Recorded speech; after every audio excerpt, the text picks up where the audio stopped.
Two teams with an abundance of good form in common, but polar opposites as far as schedule congestion is concerned. It's the Greenville Triumph playing host to Forward Madison, presented by Bud Light. Well, storms have passed over the upstate. It's a nice 70-degree weather kind of day at Paladin Stadium as we welcome you in on this broadcast on ESPN Plus. Mark Schoenster alongside me, Ross Davenport. We have Greenville fans, of course. We have Madison fans, and we've got the standings right here, brought to you by Hopkins Eye Center. Ross, Forward Madison had a temporary stay at first place, now sit at second. Yeah, but a win tonight would put them right back into that first place spot. Meanwhile, Greenville, a win tonight and maybe some help elsewhere would move them into the playoff spots and really create a gap between them and those bottom five. Trying to break into that top six as the months continue on this season. Talking about top six, the number 6, Lion McKinnon, has 6 goals this season, including a thunderous 4-goal performance last time out for the Greenville Triumph. What a game it was. Listen, John Harks has found his rookie starters over the last few years. Lachlan McLean, 7 goals a couple of years ago. Jacob Labovitz had a dozen last season. Now McKinnon, as you mentioned, Mark, got a half dozen at nearly the halfway point here in 2023. And a great game against Charlotte back in early this season, but this game was really taking it to a different level. Just one of those games you can only dream of as a pro. Certainly, and talking about another player who's been in some good form recently, Madison has got Nazim Bartman back into the swing of things, had scored all season, and now has scored in 2 consecutive games, and good strikes at that. One of only 4 players brought back by Madison management after they cleaned house this offseason. 29-year-old South African journeyman. He was second team All-League last season, been all over the country playing his trade. Seems to have found a home here in Madison. He only started one of the first 5 games this year, but now a fixture in Matt Glazer's lineup. His pace and technical ability could cause some problems for the Greenville backline tonight. It's match game number 12 presented by Bud Light in this founding franchise series. A series in which Madison has never won at Greenville. Will tonight be that change? We've had snow, reversible jerseys, penalty saves to breakaway goals. Whatever is in store will come to light on the other side of this break.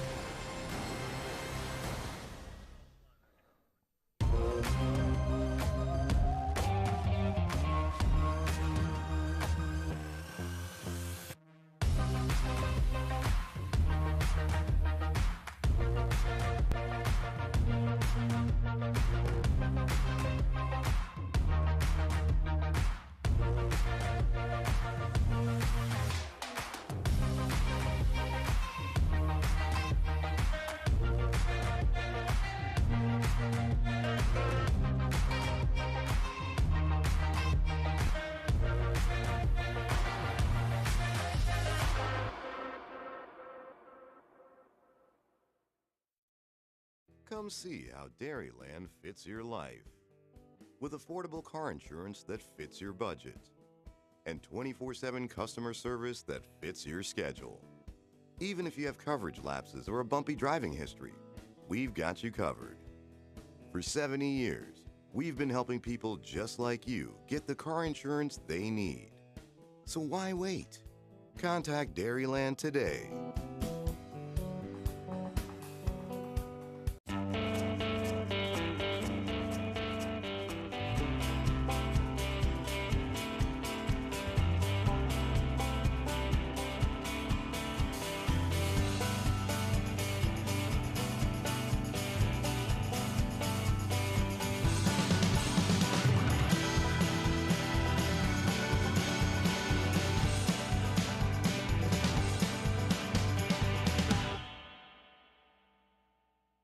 At Piedmont Natural Gas, being a part of the communities we serve is important to us, because to us, community begins with you. We strive to address the needs of our communities by investing time and resources to help improve the quality of life for our customers. For over 60 years, we have funded programs that support education, the environment, and community impact. Our Energy Assistance Program, Share the Warmth, helps customers pay their energy bills. We're committed to helping our neighbors by powering the vitality of our communities.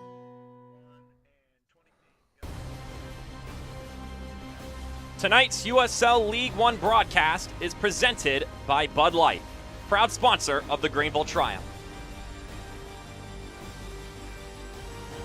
We're back at Paladin Stadium here as the Triumph and Forward Madison meet for the second time this season, presented by Bud Light.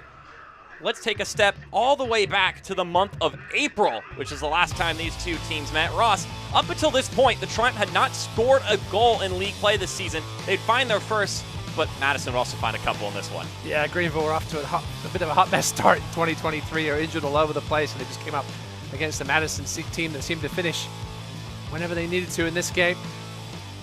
An own goal there.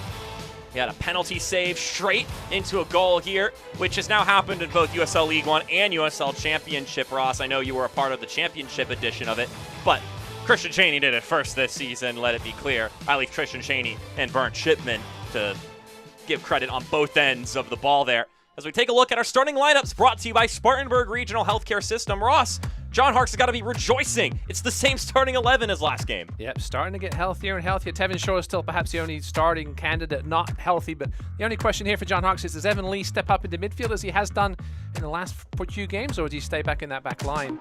As for Madison, complete opposite. 4 changes for Matt Glazer. The big one, Chelo Martinez, not starting, for the first time this season. Cheney, Onan, and Gebhardt go to the bench as well. As obviously this is their 4th game in 15 days, rotating to get some fresh legs in there. Mentioned it in the open.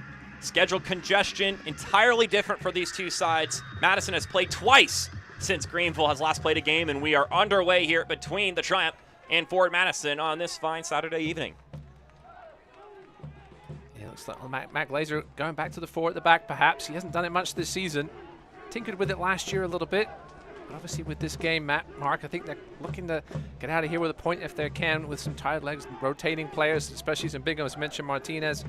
Cheney obviously having such a great season. He'll start on the bench tonight. I think perhaps Madison just look to hang around for the first hour or so, see what the score is at that point, and then bring those guys on, throw everything at it for the last half hour if they're still in this one.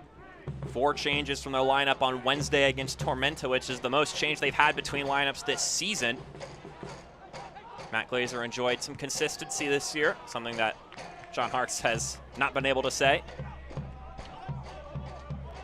Does look like Evan Lee will be stepping back into that 6 role again, so it will be Greenville going with a 3 at the back once again. It's obviously proved very effective recently, Mark. A new role carved out for Evan Lee. I mean, the results have gone their way since they've done that. Have not lost a game in their last 5. Of course, the first 3 of those were draws, and then have won the last 2. Meanwhile, Madison with 4 straight victories, which is the longest win streak in their franchise's history in League One. Yeah, Evan Lee played that 6 role in college. He will drop back into that back 4 when the pressure is on, similar to how Aidan Macias does a little bit when they're in the back 3 with Madison. Bernd Shipman, what a start he's had to his League One career. 7 clean sheets, which is tied for first in league play this season. And he's already jumped up in the Madison leader books as far as career clean sheets, Ross. Yeah, nice acquisition. Filipino national team player. Listen, this Madison staff full of goalkeepers, right? As management side of things, they know a good keeper when they see one. Shipman has lived up to expectations, at least their expectations so far. Fans obviously didn't know what they were going to get. It's always fun when you get a player from outside of the USL League One stratosphere. So there's Nate Schultz. Appears we've got a whistle and a player down. That's Nazim Bartman. Has scored in the past 2 games for the Mingos. The whistle from Christian Campo Hernandez. So Aaron Walker going to get a talking to for what I would assume is the contact that brought Bartman to ground. Tyler Pollock almost took a hand in the eye as he came over to ask questions as the captain. Let's take another look at it here. We didn't see it on the first look. Well, looks like he may have just accidentally clipped Bartman with a loose finger or something. Well, it wasn't Aaron Walker, but Walker's the one who's getting talked to by the official. Perhaps asking for clarification as to what transpired. Interesting one. Good turn from, that was Mauro Sicero. Francis Janot Batiste with his 3rd start of the season for Madison. They'll lose the ball. And if you're tuning into this one whilst waiting for the Richmond-Chattanooga game to start, we welcome you along for the ride. Should be a fun one here today. 2 teams in great form. Yep, never a dull moment in the South, Mark, in the summer, as we know. I mean, also had weather go over here in Greenville today. Luckily, it passed by without wreaking too much havoc as of now. Ultimately, it worked to the benefit of these players. We know how hot it can get in the middle of the summer. Like you mentioned, these southern states, especially on the turf, can become sweltering. But instead, we're around 70-ish degrees, which is, I know these players will be thankful for that one. Especially Madison, who are coming off a midweek game. Yeah, they haven't slept in their own bed since Tuesday night. Stayed in the south after that Tormenta game on Wednesday. And that's a lovely little one, too. Bartman trying to connect with Sachero, who is back after his red card suspension. And Jared Mazzola gets his first look of the day. Talked with John Harkes a little bit about that 4-goal performance from Liam McKinnon. I asked him when's the last time he's seen a player score 4 goals in person, and he said probably high school, which is quite a long time for a guy of John Harkes who's seen his fair share of football around the world. That he has. That was one of those games where things just went his way, got a bit of luck, things opened up. And that first goal was a ridiculous finish. Oh. Technically clean finishes is how John Harkes described Liam's goals. And he made a point to also acknowledge that they've been creating the chances, and kudos to the assisters in those goals. He said some excellent work from, of course, Tyler Polak, Devin Boyce, Evan Lee, Jacob Lavovitz, and, of course, Noah Pilato as well on the 5th goal that was scored in that game off the corner kick. And 2 assists now for Tyler Polak. 31 years old, hasn't missed a minute this season.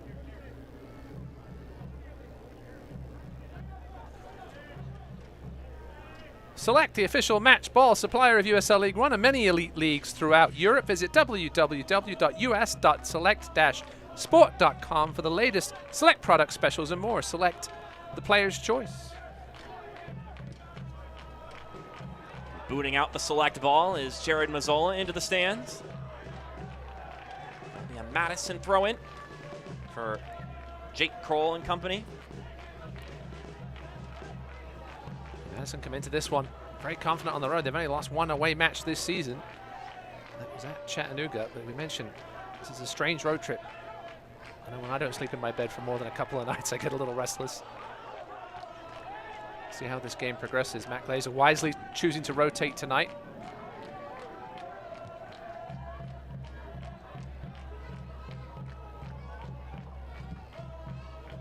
This one brought in for Jeannot Baptiste.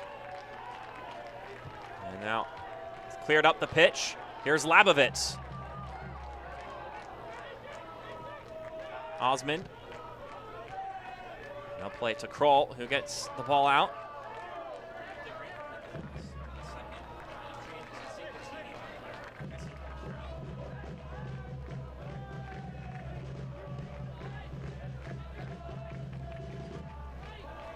Walker plays it back to Fricky.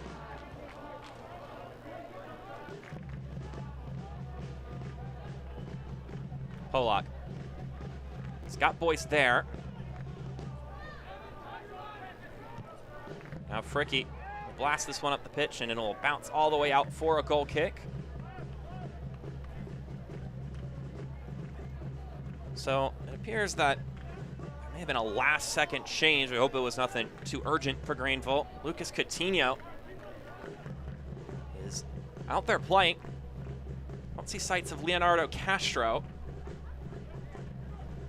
So hopefully it wasn't. It's nothing too serious for Castro, but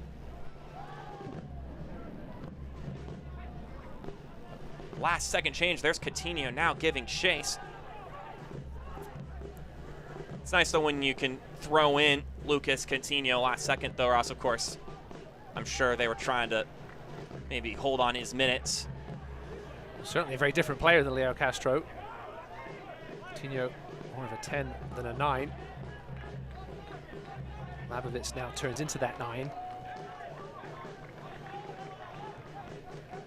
They will adapt and look to make it work. So, so much for same starting lineup 2 weeks in a row. We jinxed it. I mean, you would think at that point in time that the jinxing period has ended, but sometimes last-second changes take place. Yeah, we had a baseball player, I think it was the Marlins first baseman earlier this week. Took a ball off the face in warm-ups. He didn't get to start.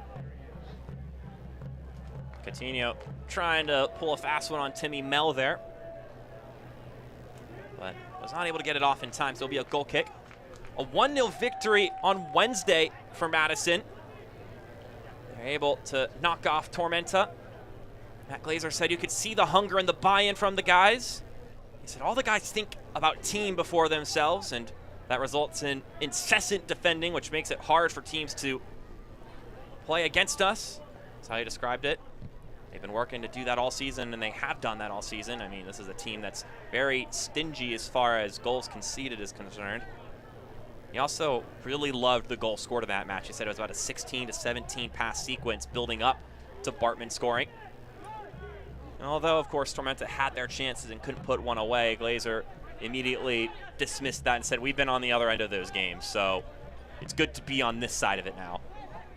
And this is a much different Madison team, not just in personality, but in mentality as well. This season, they look so confident. They haven't given away those games they used to give away in the past. Obviously, Matt Glazer kind of inherited a team, right, when he came in last year, and now has been able to bring the guys in to play the kind of football he wants to play. And it's been very impressive so far. Brotherton just got clipped by Labovitz. Just his 5th appearance this season, Sam Brotherton, so anchoring the middle of that back line too. So definitely has his hands full, especially with this top scoring Greenville side. Service in from Bartman, cleared away by Lee. Madison will recycle it and go forward once again. Nice slipping ball through. Sachero was just ahead of him. He'll roll out for a goal kick. And speaking of stingy defensive side, Greenville's defensive unit been improving. John Hark said as far as that 4-1 result over Chattanooga, or sorry, 5-1, he said it was actually unfortunate to not get a clean sheet in that one. Of course, it was a bit of an unlucky deflection early in the game to make it 1-1. John Hark said that the awareness and confidence defensively has been great, and the trust is growing on that end as we take a look at Matt Glazer. Worth reiterating, two sides who have been playing some good football recently. Now, for Madison, it's been a lot more games. Greenville has been having a sparse schedule, so this good form has been sort of stretched out over time. They've been trying to maintain this run despite that fact. It's not the Greenville kind of style we've seen them play in the past. We're used to seeing them with the clean sheets rather than Madison, but Greenville have been turning it on at the other end instead. Obviously not where they would like to be in the table. I think tonight would put them into the playoff spots. Here's Kroll. Kroll plays it back to the top, and Lee is there for it. Yeah, I'm not sure if that was the right decision from Jacob Kroll there. He had Greenville scrambling back. I think the best play just to fire that one across. Instead, tried to pull it back where all the Greenville players kind of were as they were struggling to get back. Ask for a striker or for a poor deflection from Greenville. If he had served it up front. Very close to being offside there.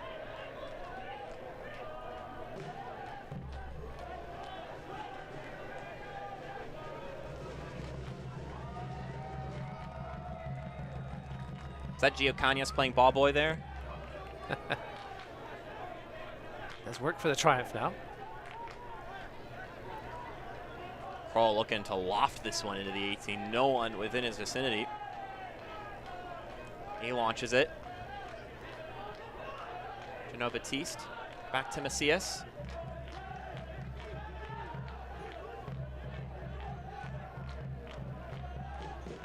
There's Andrew Wheeler-Amanu.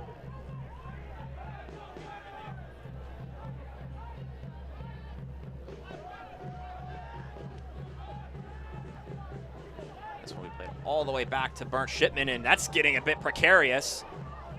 Cool under pressure, but did you really need to invite that? Well, John Harks did mention during the week that Bernd Shipman likes to take risks. He almost got caught there. Got away with one. Obviously, Madison took advantage of a mistake by Cesar Maria in a recent game, former Greenville man and Madison man. Christian Cheney picked his pocket for the goal against Lexington.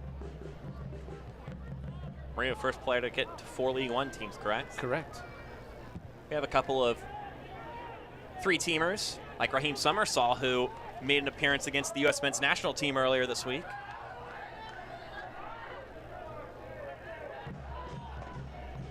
Awesome moment for him, and of course for League One as well. That long ball from McKinnon will traverse across the pitch and out. It's a 10-day break versus a 3-day break for Greenville and Madison in this one. We always talk about the physical side of short turnarounds, Ross. I asked Matt Glazer, how challenging is it mentally to have that quick turnaround to prepare for another team? And he said it's extremely difficult given the travel, the weather, the new opponent. There's a lot to account for. He mentioned that on Thursday he left them alone as a mental break, and then they jumped into film on Friday. But when you have these crazy road trips, these midweek to weekend bouts, especially when neither of them are at home, I mean, there's a lot of variables you have to look out for. Yeah, it disrupts your schedule overall, your training schedule. You've got to adjust your training in these short rests. Payne keeps it in play. Tried to get by Lee. Now Boyce is harassing him, and he'll poke it out. Payne, true winger tonight. He has played wing back so far this season. He has played in the wing earlier in his career. Obviously, played more of a fullback spot with Richmond. Been very effective so far getting forward in 2023 for Madison. John Harks said that Payne as well as Martinez are two of the guys who pull the strings and do a lot of the dirty work for Madison. Kroll throws this one to the 18, bounces around a couple of times. Some pleas for a handball. And then that one coming off the shoulder of, I believe, Payne. It'll be a free kick.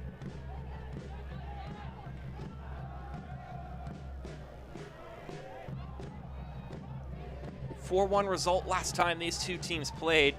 John Harks under the belief that it was an unfair representation of the game. He liked the possession and the pace that his side dictated in that game, but a couple of transition moments, one of which coming off a penalty save as Coutinho brings it forward.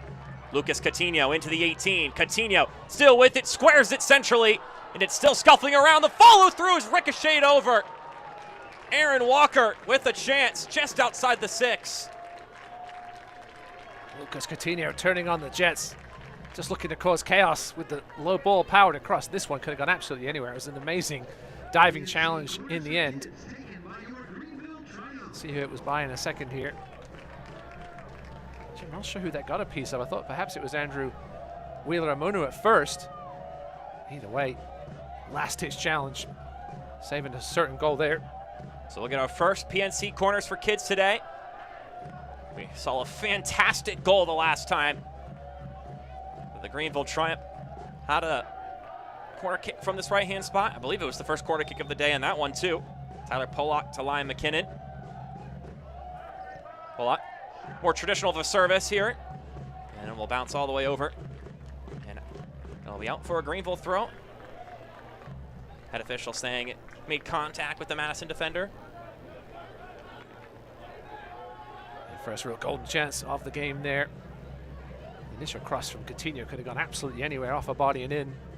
Shipman got to handle it. Walker, I'm sure he thought he had his goal, just taken away at the last second. Walker with 1 this season. Labovitz cranks it in. Nodded away, and now Pollock put some juice behind it. Ends up putting too much, and it'll be a goal kick. Tyler Pollock still seeking his first goal as a pro. We got a Madison player down inside the box. Looks to be Timmy Mell.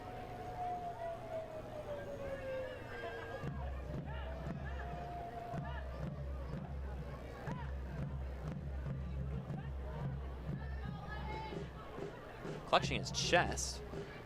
Appears to be okay. The Greenville team that's completely different now that they're closer to full health. Matt Glazer talking about his opponents. Said it's going to be a tough game. He talked about just how quick offensively they're going to be. We saw a little bit of it there, and now Aaron Walker receiving that goal kick. Coutinho turning.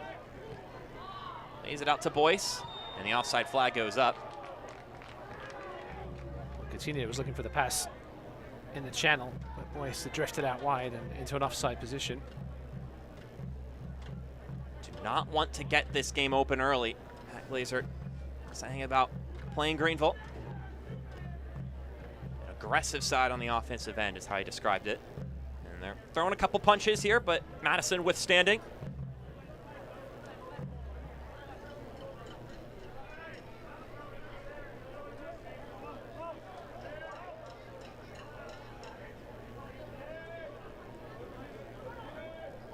Burns Shipman. Play this one up the pitch. He gets contact on it, but it falls to Sachero. And I say that's a goal kick. I think other than that chance by Walker, I think Madison will be very pleased with these first 20 minutes mark. The game's been played at a pretty slow pace. Got a lot of your firepower offensively sitting on the bench, of course, with Christian Cheney and Jaden Onen. Derek Gebhardt can be thrown into that conversation too. And then Isidro Martinez, also a guy who they rely on to connect all the dots in the middle of the pitch. Yeah, Wheeler Amunu, although he hasn't seen a ton of starts this year, he's obviously a very capable replacement for Martinez in the middle of the park. So plenty of action last season.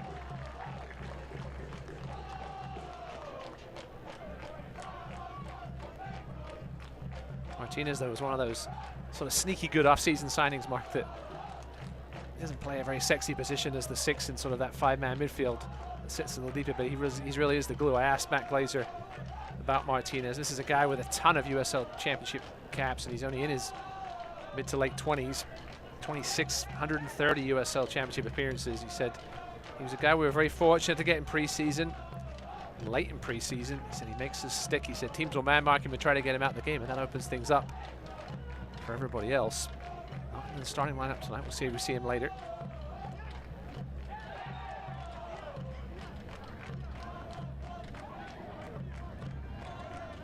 So free kick for Greenville here.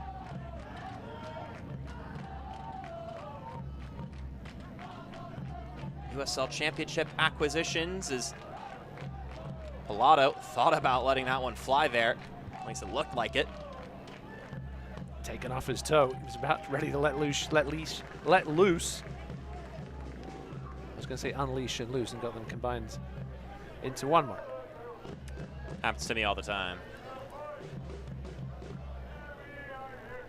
No, Pilato, of course, scoring a goal in that first meeting between Greenville and Madison. A banger of a goal after year struggling with some injuries. Noah Pilato, it felt like the official return of him, although he had played in those previous games. Well, sort of a welcome back to some of the bangers that this Greenville team is familiar with Noah Pilato scoring.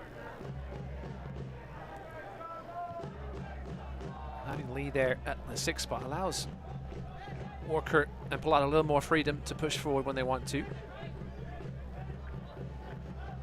Interesting to see where they slot Tevin Shore in once he's healthy. Not back at training just yet. Jamie Smith is, though. Giving him a little more depth along the back line. It's a great touch from McKinnon. Into the 18 he goes, plays it to the top, lead fires. Had a good look to that ball, just a little too high. McKinnon making something happen, trying to find an assist here. Let's look at it again. By Fricky. You just mentioned Mark, great first touch by McKinnon. Looking to take on Payne, laid it off, and Lee. Not a bad little strike for a center back by trade, I'll say. John Harkes called Lyon McKinnon's 4-goal game a huge accomplishment. So it doesn't happen to anybody, let alone a rookie halfway into his first year. mentioned that he sat down with Lyon McKinnon and spoke about expectations after a game like that. He said casual fans will anticipate that he'll do it again or score some hat tricks, and he knows that's not a realistic expectation. Of course, real soccer fans know that, but regardless, as a rookie, you can get to your head potentially. So trying to be on the preventative side of that. Mentioned that he wants McKinnon to let the game come to him and take your moments when they come. As Cicero is able to win a corner kick off of Schultz, or at least it should have been. Gonna be a goal kick. Unless it took another graze off of Cicero, I think that he has good reason to plead his case.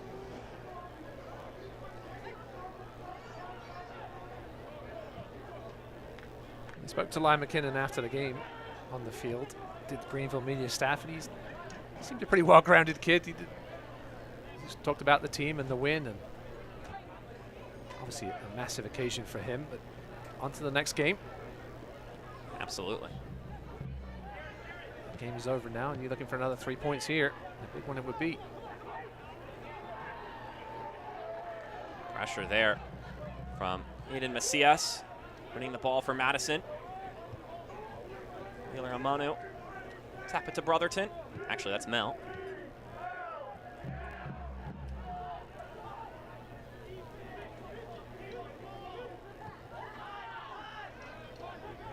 Mingos will push forward. Mitch Osmond looks this one up, and it's too far ahead of Bartman. And he appeared to be expecting the offside flag there almost, it seemed like, Bartman. It'll be a Greenville throw nonetheless. Madison with a franchise first, sat at the top of the table for about, what was it, 48 hours roughly? Thereabouts. After a victory on Wednesday.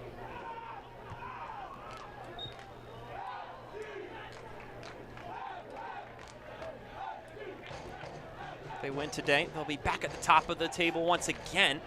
It's the first time that Madison had ever been first place in league standings. Which is crazy. I couldn't believe that. It's also worth noting that they have 7 wins this season, which matches their win total from last year. So like you mentioned earlier, Ross, that this is a different Madison team. Their attitude, their moxie on the pitch, very visually different. Labovitz. Boyce had stopped his run. When it came to that success, Matt Glazer said we don't look at the table too much. We're focused on following our values day after day. There's John Harks, all too familiar with success in League One. Don't miss a minute of the action in 2023, whether your club's on the road or at home. Catch nearly every second of USL League One action on ESPN+, the home to the USL, La Liga, the Bundesliga, UFC, and more. Sign up today at plus.espn.com.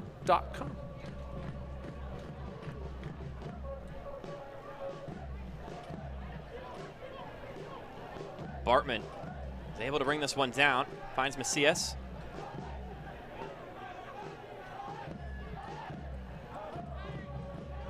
Matt Glazer said this, and I think John Harks will 100% echo that sentiment, which is, you know, you win a game in this league, you go up 3 spots, you lose, you drop down 4. The league's just like that. So the focus is on ourselves and on maintaining what we stand for.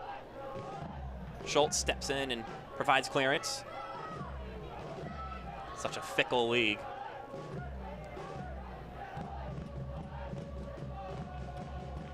To be fair, Ross, that's the way we like it. We wouldn't have it any other way, mate. It's getting tight again. Things were a little stretched at the start of the season, and then top of the league, Charlotte have run into a bit of a funk. Richmond ran into a funk. NCFC and Madison have really been taking the bull by the horns and playing well, or superbly, I should say. But things have got tight again. Brotherton header on the wrong side of the netting there. Sam Brotherton, man from New Zealand, Auckland to be exact.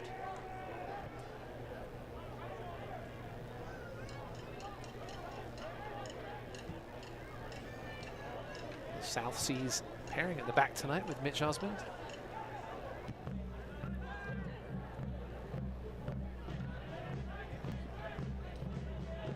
Kroll. Plays it back to Macias, who connects with Osmond, as I just mentioned. Wearing the captain's armband here tonight. Of course, it's the weekend prior to the 4th of July, so some 4th of July festivities at Paladin Stadium for the Greenville Triumph. The DJ. I believe they had some lawn games as well. Already caught a couple clips of fans enjoying some food here.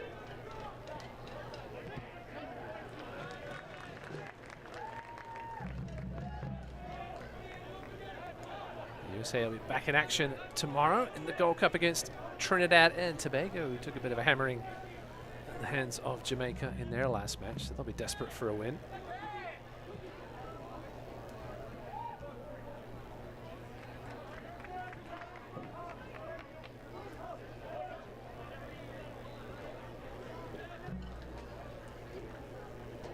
John Harks, of course, a former member of the U.S. men's national team.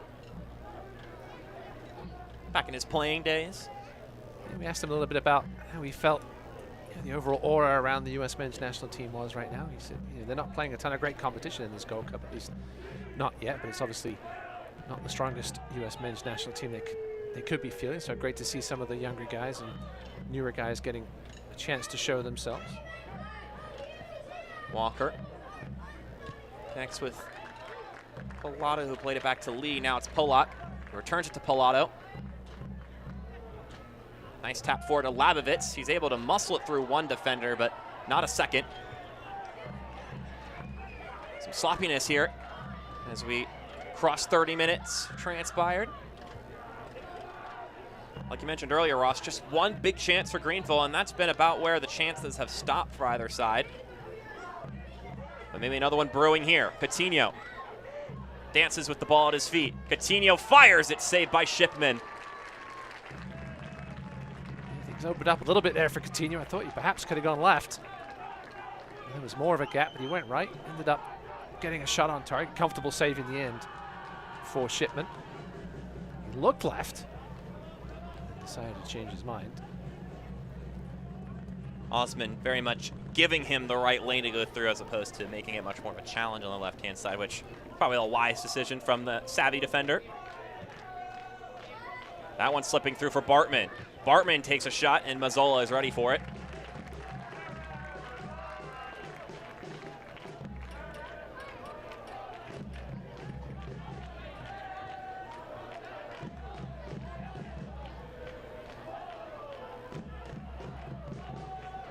You and I talked earlier in the week, Mark, and we thought this might be a midfield battle. It's turned out to be that way so far.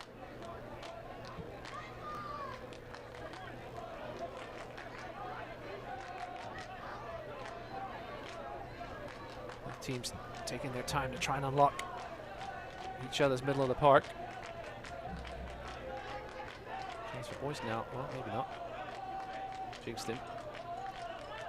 Bit misfortunate. Shipman, pass and keeper just gets that one out. Now Lee with a heavy touch will give Osmond the chance to boot it away. Worth noting, of course, Shipman, the keeper for Madison this year, Raiko Rosarena, a guy who was with the club last season, starting as of right now for Cuba in the Gold Cup, talking about international play. Figured worth giving a shout out. McKinnon keeps going, takes the shot. And he's going to plead for a handball. And he's going to get one. It's a penalty for Greenville. Payne pleading that his arm was on his person.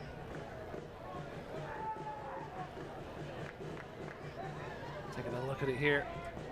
Well, his arm was perhaps slightly away from his body, but he was so close to the ball. I think that's a harsh decision. That's probably what Mitch Osmond is saying.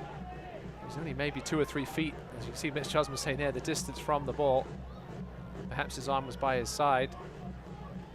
Well, we've seen some penalty decisions go against Greenville. Saw one go their way in the last game when there was a clear penalty in the box that the referee decided was outside the box. Citro's got to be careful. He got himself in trouble 2 games ago for getting involved after a decision. Second yellow of the season for Stephen Payne. I mean, his arm's out, and that looks like it hits his hand. At first, I thought maybe it hit his knee. Listen, I've seen harsher penalties given. I just think that's unfair to Payne with the distance he was away from that ball. His arm wasn't particularly, it certainly was slightly away from his body, but not particularly overextended, and I think that's a little harsh. Well, Ross, last time Aaron Walker met Mark Shipman for a penalty, it was back in April. Shipman saves it. Glazer's not happy. Glazer's going to get a yellow card, his second of the season. He got his first on Wednesday.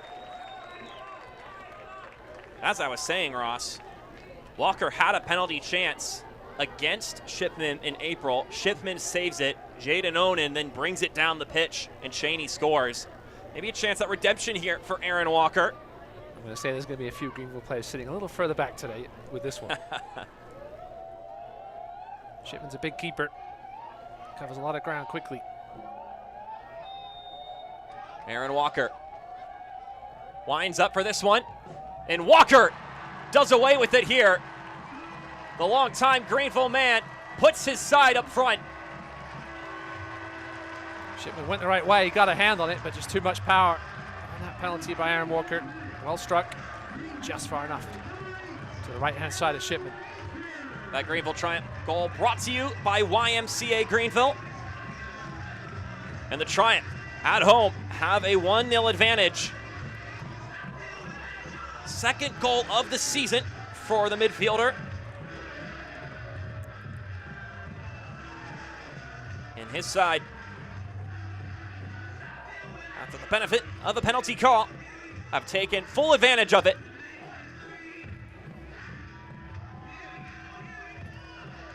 I mean, Shipman has a chance at it, but like you mentioned, Ross, just too much heat behind that ball from Aaron Walker. Yeah, if that hadn't had the pace, I think Shipman would have kept it out. Went the right way at the right height. Walker just hit it too hard. Pick a spot and smash it, as they say, and that's exactly what he did. So now if you're Matt Glazer, you got to start thinking about how you handle the rest of this game. Payne. Sachero with the cross, caught by Mazzola in the smoke. No, I think you haven't been outplayed by any means. I think Matt Glazer sticks with what he's got for now. As long as you're only down 1-0. I think if you were down 2, perhaps you'd make some earlier changes, but early in the second half. I think for now, Matt Glazer doesn't have anything to worry about other than picking up a second yellow. He's probably right in his issue with that penalty. I can see why he was upset. Couple of nice passes here from the Triumph. McKinnon takes some of that physicality and runs with it. Boyce keeping that one in play. That poor pass from him. Sachero, the happy benefactor. You saw that smoke. You saw some of the celebration from the fans here. Of course, it's from our vantage point, all of the fans are sitting under our viewing point here at the stadium. Not many of them sitting on that far side. Talked to John Harks a little bit about the attendance at these games, and he said it's a bigger stadium, so naturally it's a little less intimate, but he said, I think the attendance is actually growing this season here at Paladin Stadium, and he said the camera view certainly doesn't tell the story as we see the Reedy River riot.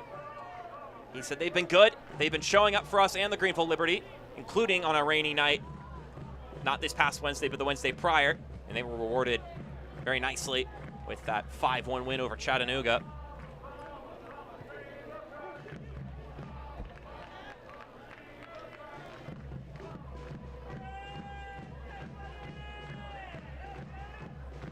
You can hear that drumming and the chanting in the background.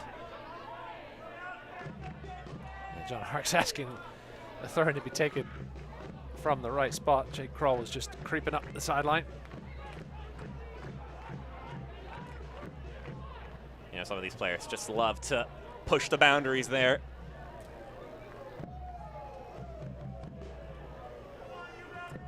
Feign some ignorance and just continue to cheat a little further forward and further forward. Part of the game, though, you kind of have to see just how much room that the ref is going to allow you to work with.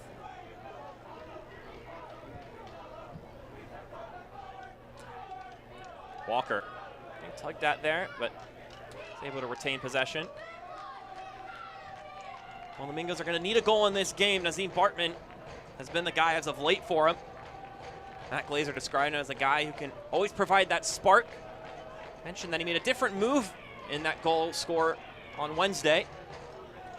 And he mentioned how much he likes that fact. He mentioned that Bartman's comfortable doing different things to score, and the more dimensions he adds to his game, the harder it is to defend him because you don't know which trick he's going to pull out of his pocket. And you got some guys who have their trademark cuts, their moves. You know, the Arjen Robben cut inside, left foot. But if you got a guy who can do several different things as a defender, you have to keep all those possibilities in your head. Greenville clearly here just looking to take this one to the half. Don't blame them for doing so. Slowing the pace down to a snail's pace. Ooh. Shipman gonna be in some trouble. I think he makes the right decision there to just knock that ball out of play and just deal with the corner kick that's to come. John Harks, as we mentioned, he knows what Shipman can do at the back, but he's clearly told his team, if you see that ball, you can look to pass back to Shipman, get the pressure on him. He's looked shaky a couple of times tonight. Another PNC corners for kids. Tyler Pollack will make his way over, donning that captain's armband as he does.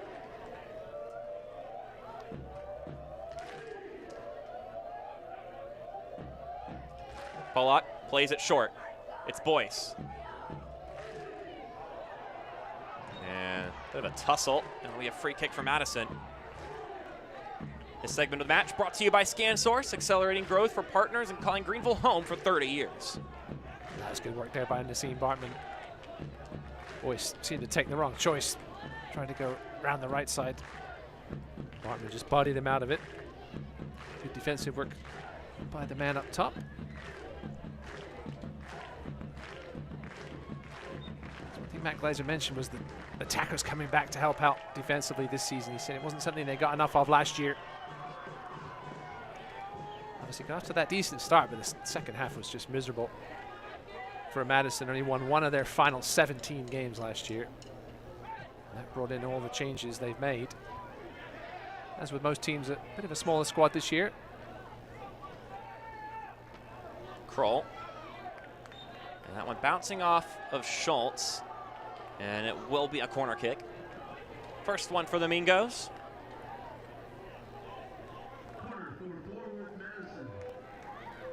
Do have some tall bodies at the back, Madison. They're throwing them forward here. A crucial goal if they could get it right before the half.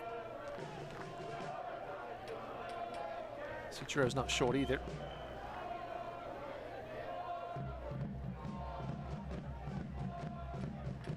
Service driven low. Had two different players right in that area of the ball for Madison.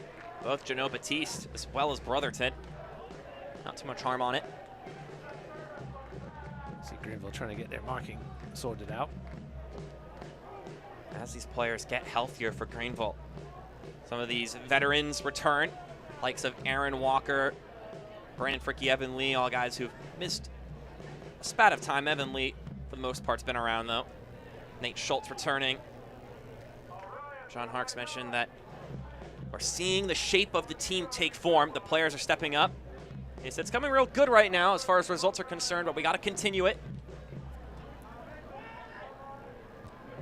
Early in the season, though, of course, it was definitely ever-changing shape, ever-changing personnel for Greenville. They were in the thick of that when they played Madison the first time around, and now they're starting to see some consistency in their lineups and their available players. Have options on the bench. As they look to continue to climb the standings, put themselves into the conversation.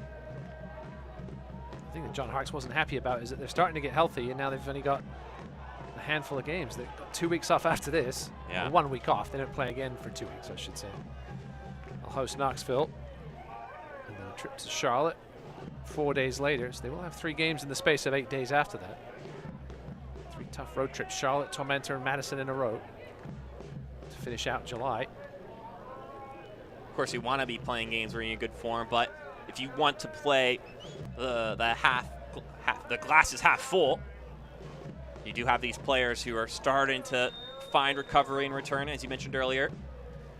Madison's one of those teams that have scheduled friendlies in quiet patches in the schedule like that. Kroll heads it across. Greenville have not done so.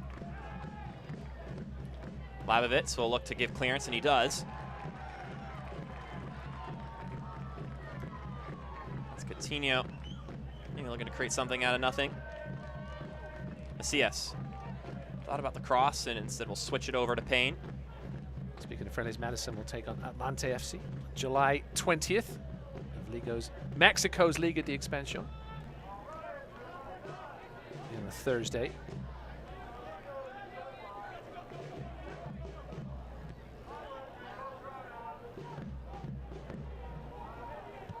Mel rolls this one up to Jeannot Baptiste. It's poked out of his clutches. And here's McKinnon. Madison played it previous Saturday. They don't play again until the following Wednesday, so 10-day gap, which Madison are going to squeeze a friendly in.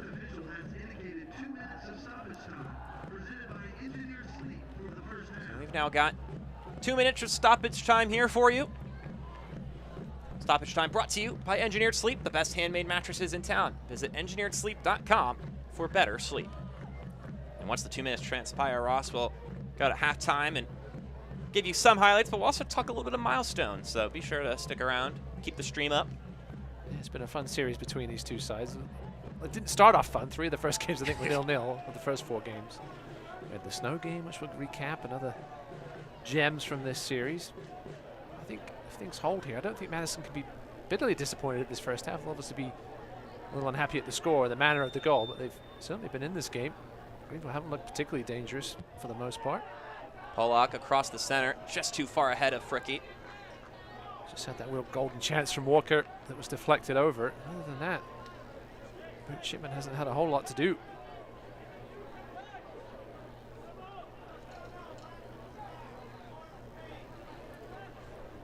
So just hang around till about the hour mark and then get some of those offensive weapons you mentioned earlier, Mark, on there. Like Cheney and Onan and Gebhardt. Definitely options on the bench for Glazer as far as their offensive arsenal is concerned.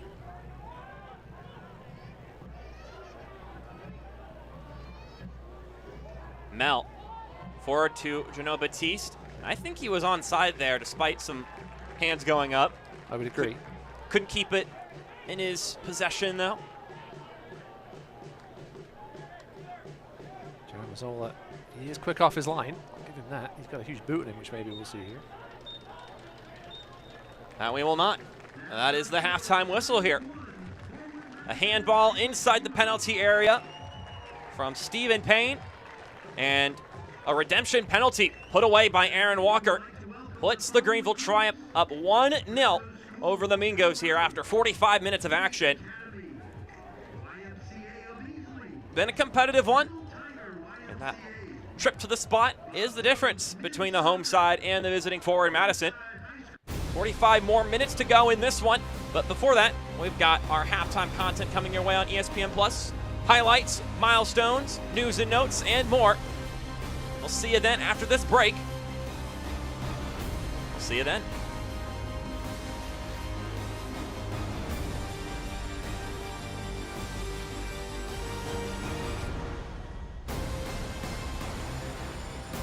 This is no sleepy-headed and moving in reverse kind of state. We're home to barrier-breaking humans who took $7 billion and invested it in microchips, potato chips, nope, education. This investment, it builds jobs and more jobs where people create things like flying, not that. Who does all this? Forward-thinking pilgrims of change, like you. South Carolina. Now that's smart. You know, I'm just feeling a lot of pressure. There's big shoes to fill. It's your time now, Tommy. I know you'll keep it special like your dad did. If we can keep this business growing, I think that's the best way to honor him. Well, I was there for him, and I'll be there for you. about this new location? He would have loved it, Tommy. Let's find a way.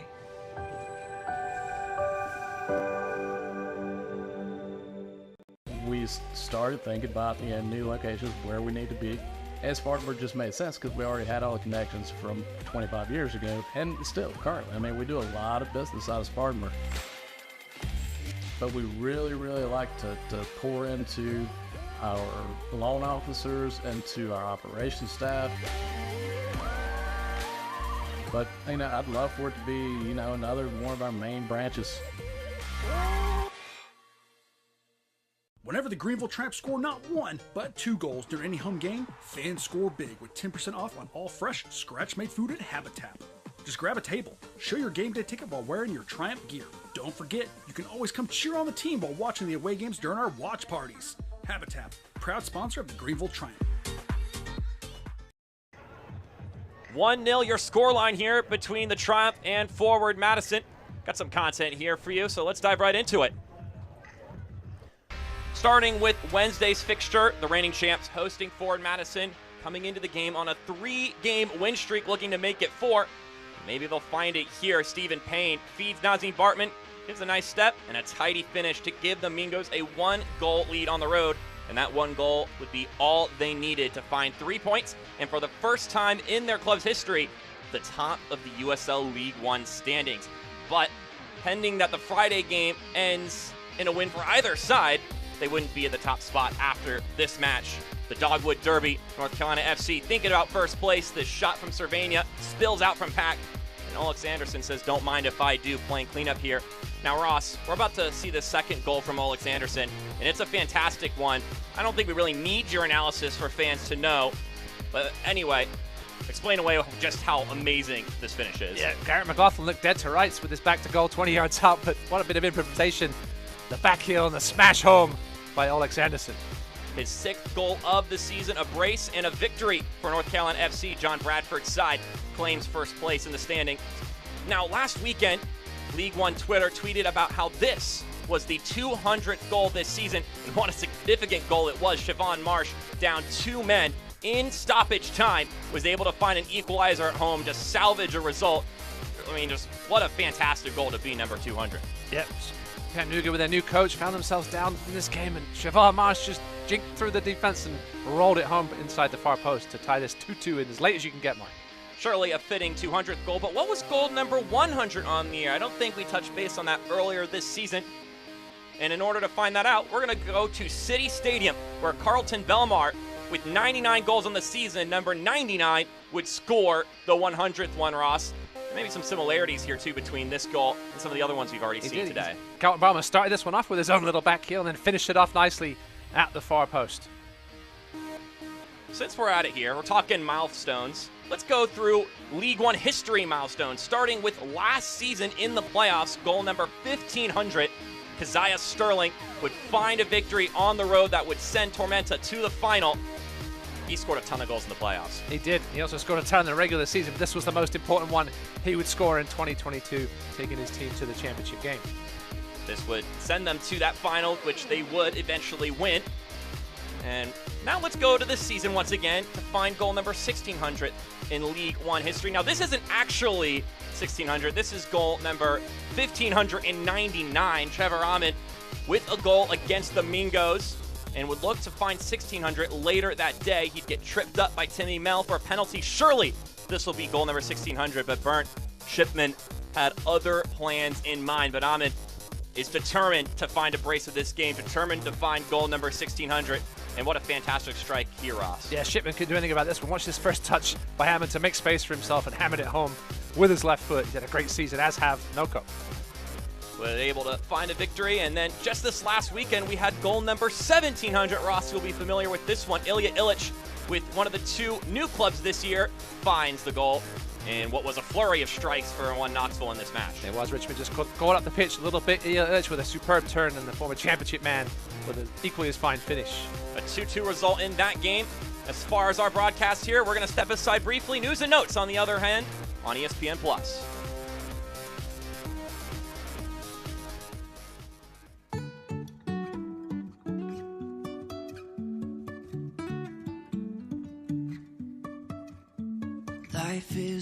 winding road, no telling where it goes. Driving through days and nights, won't stop for traffic lights. And I really wanna know, really wanna know. Are you ready? Ready for more of the game you love? Ready for more players and more teams? Ready for more stadiums, for more fans in more cities? This is a different league. The USL Super League. Built for the future of women's soccer. Bridging the journey from youth to pro, connected to the global game, and bringing it all closer to home. Are you ready?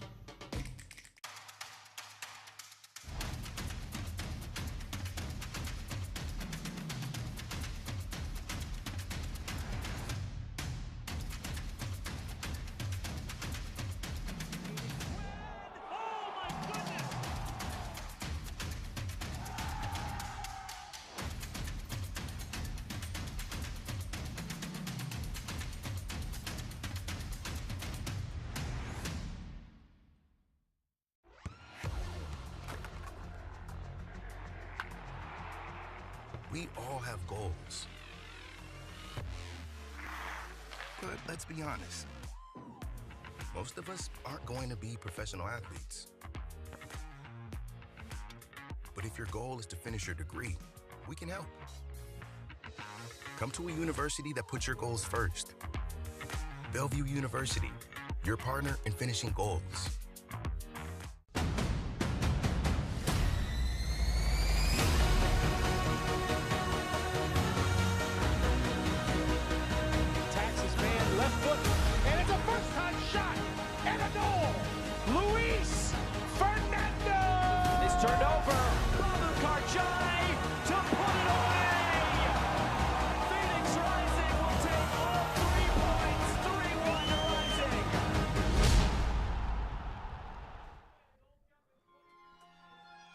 Welcome back to halftime here on ESPN+. Emiliano Terzaghi reaching the 50-goal scored mark. Liam McKinnon hitting the 4-goal scored mark in a single match. And then, like some who may be watching this game, weather has run amok in some of these games, Ross, as we take a look at the team of the week. And, I mean, I think this is about the easiest player of the week decision for the league so far this season, with, of course, that Liam McKinnon performance. Leonardo Castro making an appearance there, too, as well as Jake Kroll for forward Madison. A couple of other great familiar names across the list. Emiliano Terzaghi after hitting 50 goals at the bottom of the list. As far as goals scored are concerned, though, it's not Terzaghi in the front running like he usually is. 8 for Trevor Rahman. He's been so good. Liam McKinnon vaulted himself into the conversation on Wednesday, and then Olix Anderson and Rafa Mensingen, both potent strikers for North Carolina FC in that race. Now, Ross, one fun fact about the assist category, of course, we got 4 players tied with 4 assists here. We also have 11 players with 3 assists, so this discussion is far from over in USL League One. No clear front runner in that regard. Garrett McLaughlin with maybe the nicest assist of the season so far, though. And then, of course, the Golden Glove race. A lot of new faces here this season in USL League One who have all made their presence known. Shipman, Delgado, Austin Pack played a little bit for Charlotte last year and used to play for Charlotte a year or 2 ago when they were still in the championship. He's been impressive. And here is the scoreboard. We have the Wednesday and Friday game, which we saw the highlights of, and Richmond and Chattanooga, which was supposed to kick off at the same time as this game, but rain has gone and done its thing like it does sometimes in the middle of the summer. We also got one more game happening tonight at 10 p.m. Eastern. Central Valley Fuego and Union Omaha. Ross, if Central Valley are going to turn it around, they need to here at home. Yeah, well, Omaha, they had a huge winless streak for a while. They finally got off the schneid in their last game. Now, Meza always one to watch. But yeah, Fuego started to get things going as well. We'll see if they can get back on the winning train. And here are the upcoming games coming up. We'll step aside briefly. When we come back, we have the first half highlights, stats, and the second half here on ESPN+.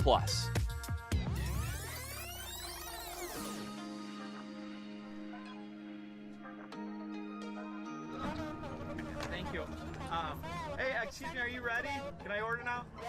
Yeah, okay. I will take a large quad, 2-shot macchiato, no sugar, 2 pumps of vanilla, half pump caramel, non-fat milk, and not too hot, please. Very little ice. Honey, I said just a second. Ow.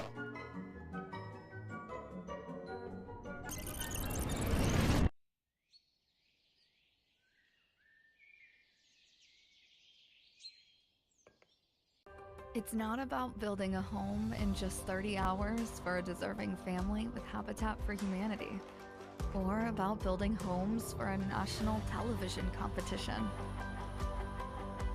It's about building memorable experiences with our community, team members, and trade partners that will last for a lifetime. Hunter Quinn Homes, building the difference.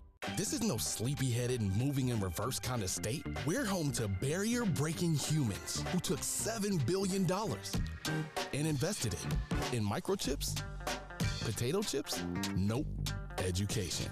This investment, it builds jobs and more jobs where people create things like flying, not that. Who does all this? Forward-thinking pilgrims of change, like you. South Carolina. Now that's smart. Fifth Third Bank. Yeah, it's a quirky name. But here's the thing. 5/3 equals 166.7%. So we put 166.7% into everything we do. Like automatically getting you your paycheck up to 2 days early. Giving you well-deserved extra time to avoid overdraft fees. And helping you borrow from your future self. This is banking a Fifth Third better. Tonight's USL League One broadcast is presented by Bud Light, proud sponsor of the Greenville Triumph.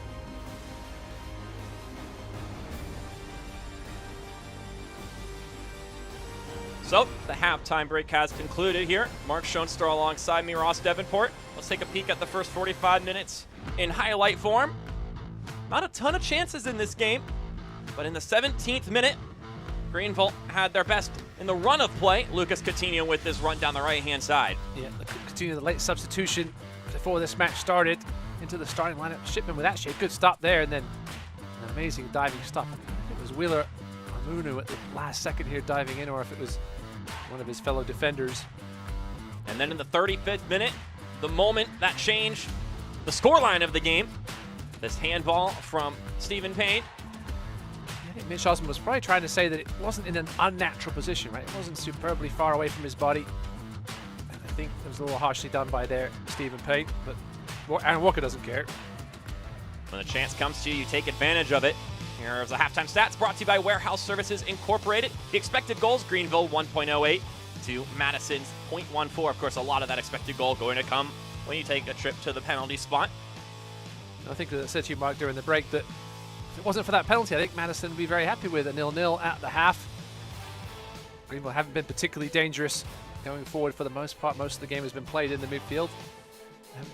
Hasn't broken open wide open where your legs would get a little tired for those guys that have been playing a ton lately. But it is 1-0 at the break. We'll see if Madison make any changes at the break or speak of the devil. There it is, Christian Cheney coming in for Jeannot Baptiste. We have 3 changes for you for Madison. We were wondering to see when they would maybe load into attack mode, if you will. And it appears that's going to be the case.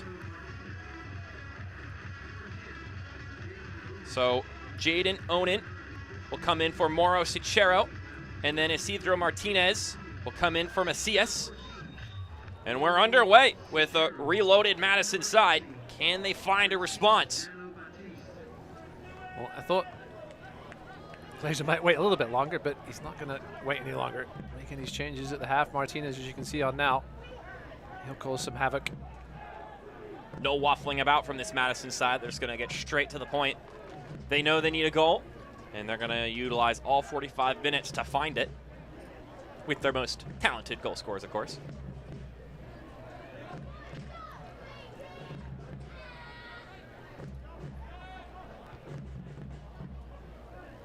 Cheney trying to get by Fricky. He gets the ball by him, but the imposing body of the center back in the way of Cheney there.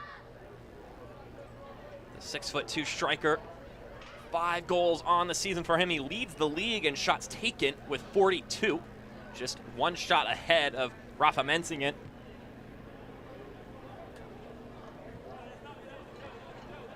They like to feed in the ball, and they want him to take his chances when they come. Pilato. Go ahead. See if this leads to a bit of a formation change, Mark. It looks like Jay Kroll might push up a little bit further forward. Maybe he's more of a wingback. He can play fullback, Jake Kroll. Back to more of their normal 3-5-2. Payne dropping to the wingback spot. Sutura right here at the base of that 5. Chase it and win. Gliding that one off of Liam McKinnon. We'll see if these changes bring this game to life, Mark. It was a little bit slow-paced for most of the first half. Which I think is what Madison was looking for. Oh, I think so, for sure. Listen, Greenville, never a high-paced team. Osmond with a driving ball forward. Connects with Mazzola. Madison have not won a game when trailing at the half this season. 2 losses and 1 draw. So it certainly does look like Madison going at 3 at the back. Osmond at left centre back, Brotherton at centre back, and Timmy Mel at right centre back on the ball now.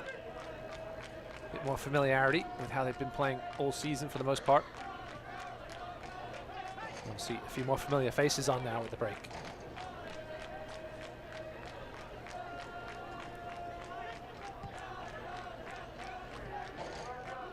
Mel plays it forward for Martinez. It's going to be a good little battle to watch. Walker, Martinez. Payne slips it to Onan. Onan trying to get by Fricky, cleared away by McKinnon. Now Pilato will poke it forward to Boyce, and that went just out of the reach of Labovitz. Osmond sends his man running. It's Kroll. Kroll pops up the cross. Too much air underneath it. And it's McKinnon now. Takes some contact, wins the free kick. And will be helped up by Stephen Payne.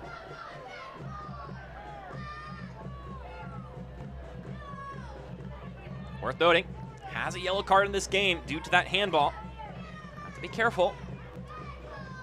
They subbed out Morris Ichero, who served a red card suspension in their midweek game. He actually didn't travel with them to Statesboro. They were trying to find a flight to fly him down to Greenville for this match, and looks like they were able to do so. It was still up in the air when we talked to Matt Glazer on Thursday. Yeah, travel's been a complete mess this week for differing factors, weather and a bit of short staffing, and heard some nightmare stories from a lot of people. Obviously the heavy holiday traffic as well, not helping things. Hopefully he got out before things got crazy. Didn't have too much of a difficult trip.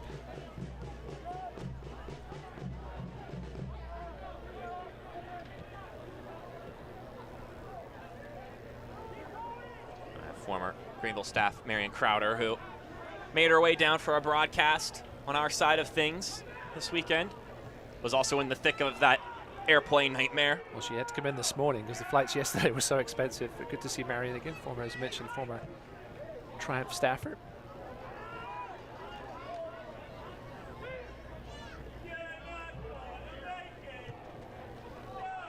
Yeah, she made sure to give us a visit and see how the old Triumph are doing.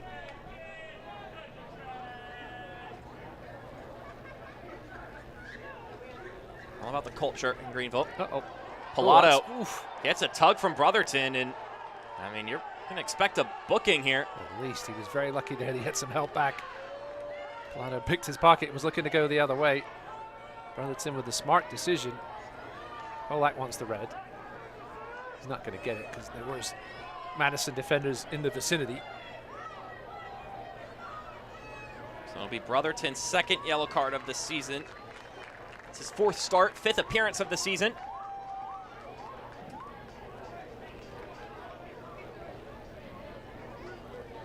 Talked about in the first half, he's in the center of that back line today, and Greenville a couple times have been trying to give him some fits in there. Noah Pilato just full on snatching the ball from him. So we'll get a free kick here for Greenville.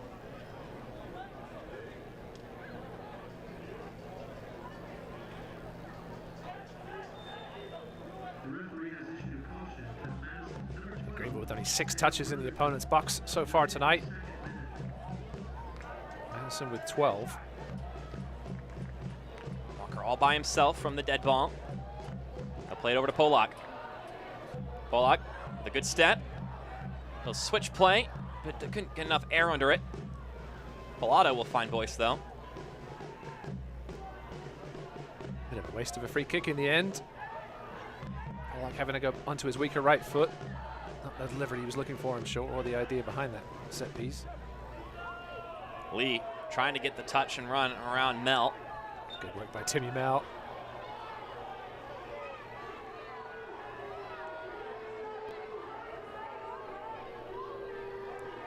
That'll be a free kick for Madison.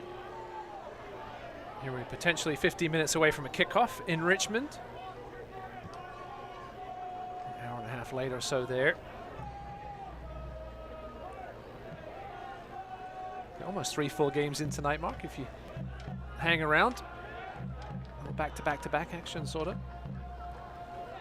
Doesn't happen every week. I mean, it's kind of rare that you have the chance to see all the games taking place on Saturday with how many teams we've got playing and how many of them are playing on a given day. Pilato with the ball inside, headed away by Brotherton. Can have up to 6 games happening on a single day. Fricky.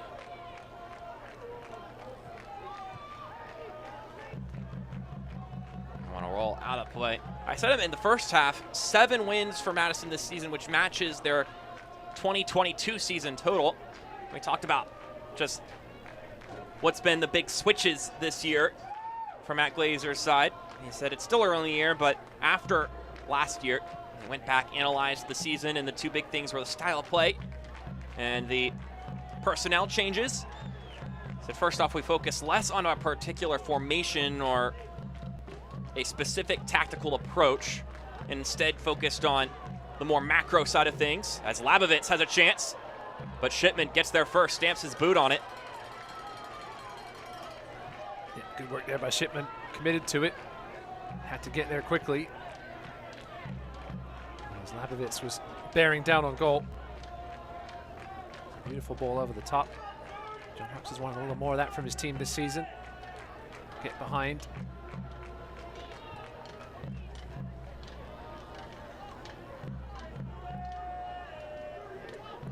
What do we want to accomplish game by game? That was what Matt Glazer wanted his team to focus on this season. And then what structure or formation would accomplish that on any given day.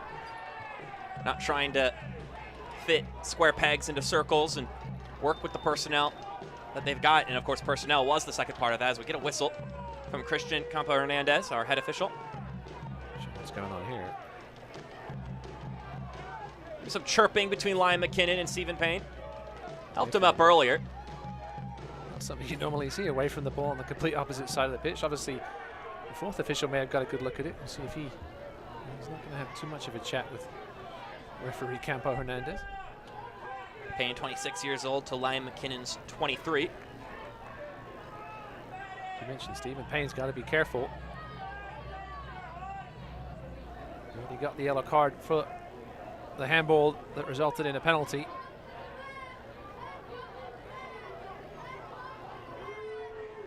Not sure if there's a collision again, if either one of these guys would help the other up after whatever just transpired. Odd that you don't see very often. You have to stop play for something, some shenanigans going on the opposite side of the field. Nothing to do with the ball. Anyway, back underway here. Look at the bottom of your screen right there. You saw in the corner, maybe a hand on the shoulder from Liam McKinnon. It obviously continued for a while because the ball was completely the opposite side of the field from where they ended up when they stopped play. The 4th official must have said something in referee Campo Hernandez's ear. Well, that's why you have these other officials. The center official doesn't have eyes on the back of his head.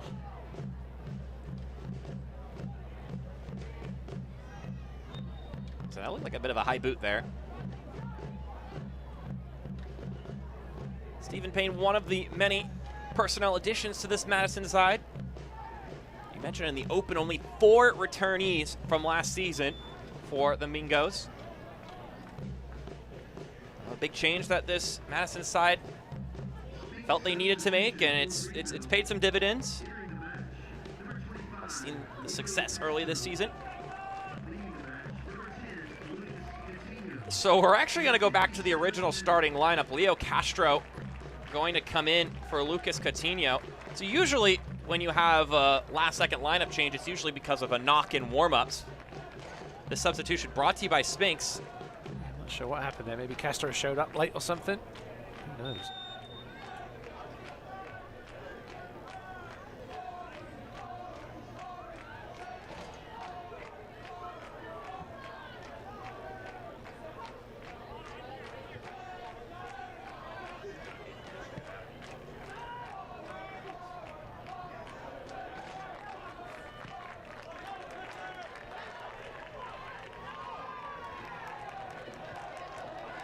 Lee plays it forward to Boyce. Boyce with his touch. Boyce still within the 18. He's double teamed. And that one going off of Kroll. Now Schultz will have a chance to make something happen with it. Provides the cross. Punched away by Shipman. Martinez as well to bring that one in. Beautiful long ball by Evan Lee to set up Devon Boyce. Boyce, not for the first time tonight, sort of made the wrong decision. Perhaps could have had a crack from distance or tried to beat him to the outside, tried to turn back inside, turned into traffic, and then in the end, nothing came of it.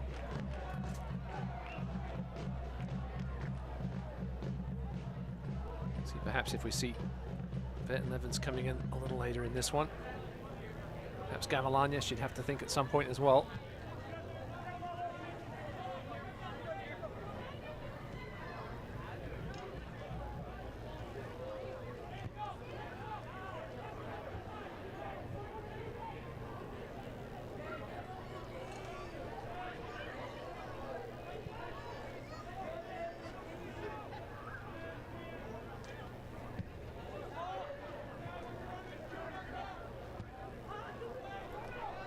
This ball floated in for Cheney, and the flag will go up as was anticipated.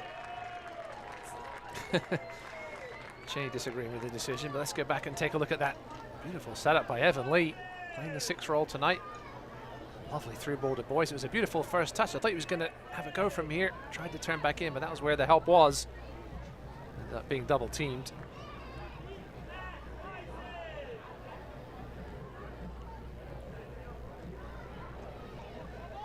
Pretty much just fell to his feet from Evan Lee. One of the tinkerings from John Harkes this season. The Evan Lee at the 6. I call it an experiment, but really it hasn't looked like that since he's taken over that role. It's very much fit naturally into how Greenville's been playing recently. No, he's looked very comfortable, and it really hasn't resulted in much more pressure on the back 3.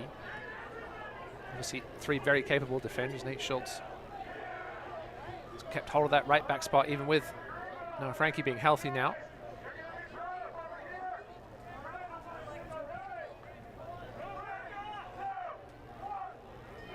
"60 minutes into this one, a 1-0 scoreline.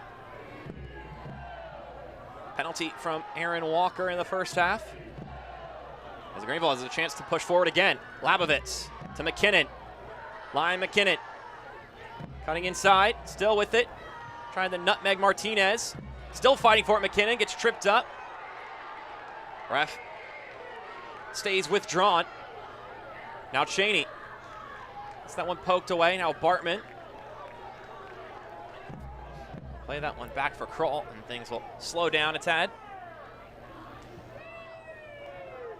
Yeah, it just seems like both teams just taking a little extra with that final touch and trying to do too much, Mark. Does that make sense?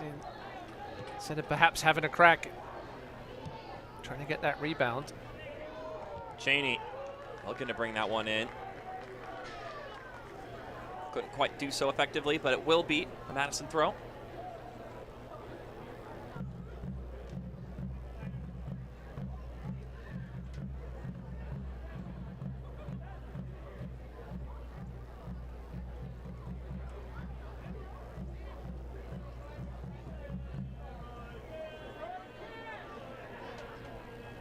Well, if you were waiting to watch the Richmond-Chattanooga match, ESPN Plus has returned with coverage there.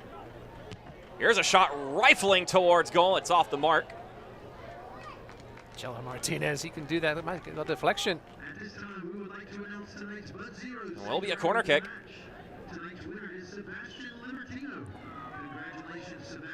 So the Mingos with a set piece opportunity, trying to find that equalizer. Yeah, longer and longer this game still stays 1-0.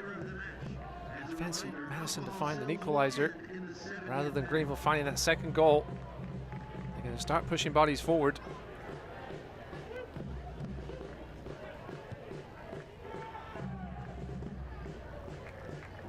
This one will bounce all the way back to Mazzola. Now he'll distribute after holding it. Tyler Pollock, one of the two Arturs on that fantastic first goal when they scored on Wednesday against Chattanooga. Really should be up for goal of the year. A sentiment John Harkes echoed. Didn't even win goal of the week, as sometimes these things go.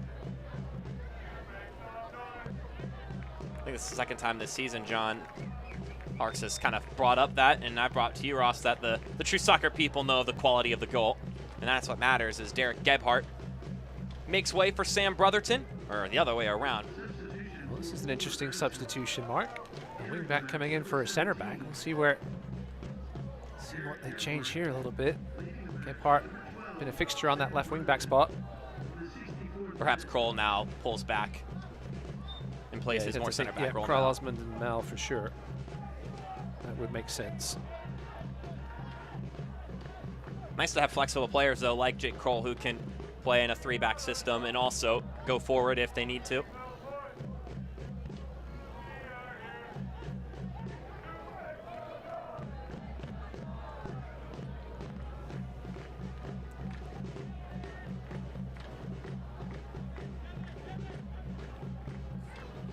Mentioned earlier about how the focus this year for Madison has been more on the macro.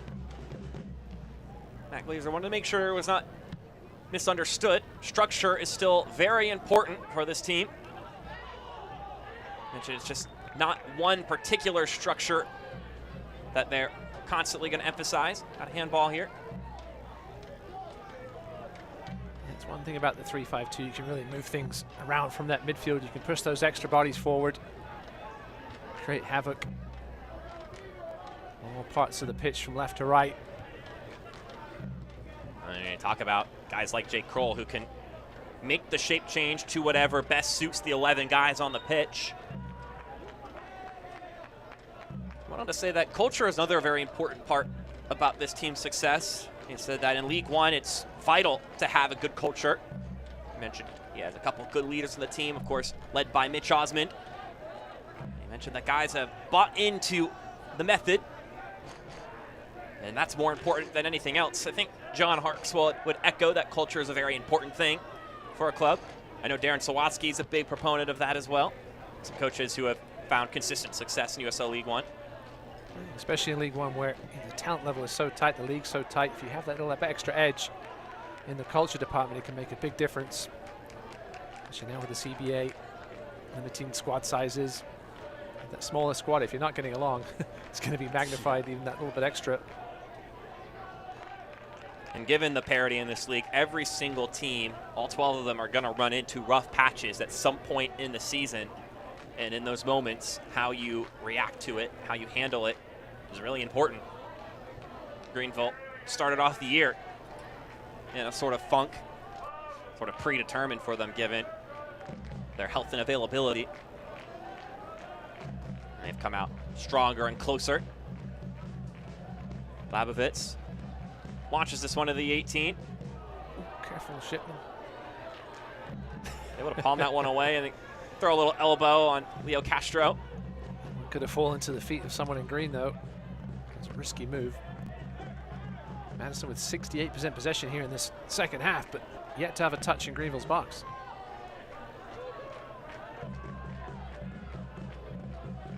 Action has started at City Stadium. I thought Button was a little closer to that than the angle suggested. Boyce taking advantage of that. Feeds Castro. Mel does well there to slow things down with a bit of a poke.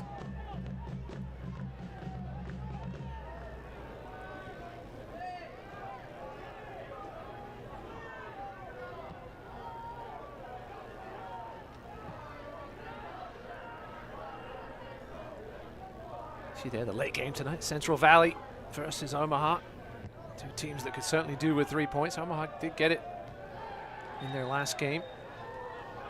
Not off to the greatest of starts this season, obviously compared to the standards with his previous 2 campaigns. Very different Omaha team this year, led by Dominic Casciato. Same old Noe Meza, as a matter of fact, even a better edition of Noe Meza this year. It's delightful. Payne chests it down. And that testy dynamic between McKinnon and Payne only appears to be amplifying. It's good work by McKinnon. Onan. And now the whistle blows as Gebhardt with a fruitless shot to the back of the net. It's the first time tonight we've seen Madison and Tacker in that much space. Unfortunately, he was offside, Cheney. Or was it a foul call first? I'm not sure.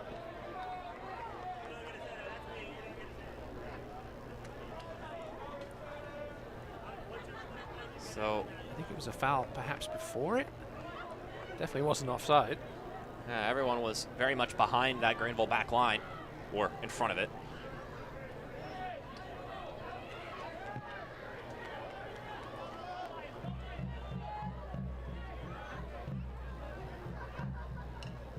Once the player, as the pass was being executed, came back onside after being offside at the pass's execution, but it looked like everyone was pretty clear there. Sometimes things are unexplainable, Mark, especially in League One.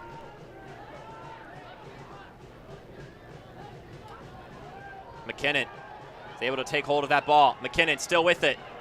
Wins the corner kick, knocking that one off of Mitch Osmond.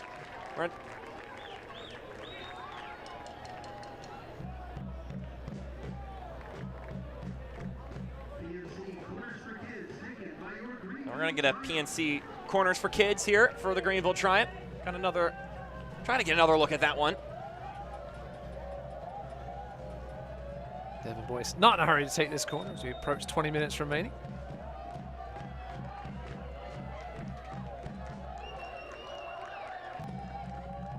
Boyce holds. Now he'll drive it in. Good delivery. Headed away by Wheeler Amanu. Greenville throw. I hope to see Alan Gavalanis at some point in this game, Mark. This game's almost screaming out for somebody to take possession of the ball and start taking guys on. This game's been missing that a little bit at times. Guys looking to take the risk. Lavovitz throws it in. Hits the turf and will go out on the other side. McKinnon going to sit down. Yeah, McKinnon just went down, grabbing his hamstring as he jogged over for that one. Not sure if his night is over. Trainer's going to be waved on by our head official. I'm not sure why he's yelling for the trainer to hurry up. The whistle's off, the time's off. McKinnon clearly looked in some distress. So we may have a substitution here. It's not going to be for him, though. It's going to be for Madison.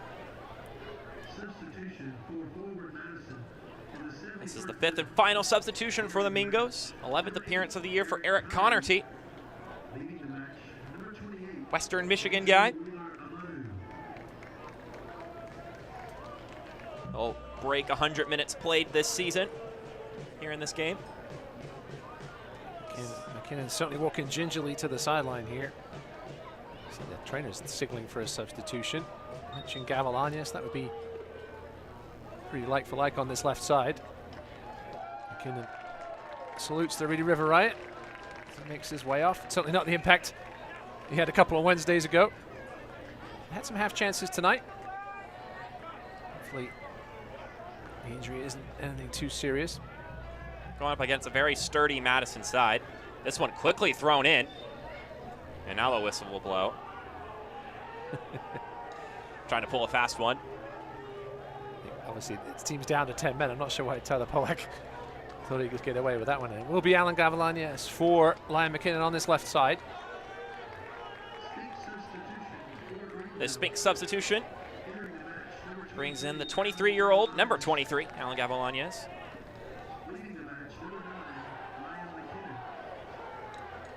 Martinez.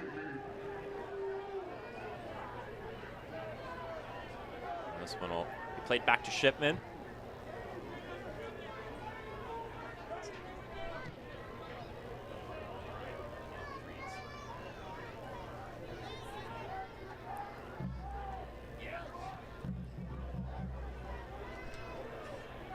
Ross was asking about it. Yep.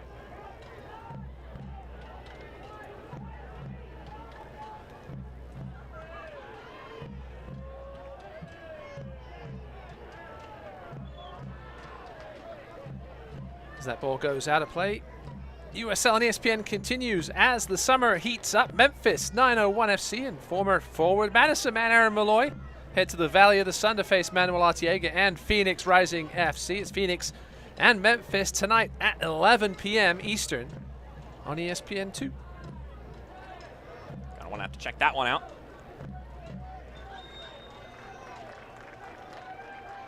Nice to have the USL on ESPN back here this season. I remember Greenville and Omaha facing each other on the Deuce a couple of seasons ago.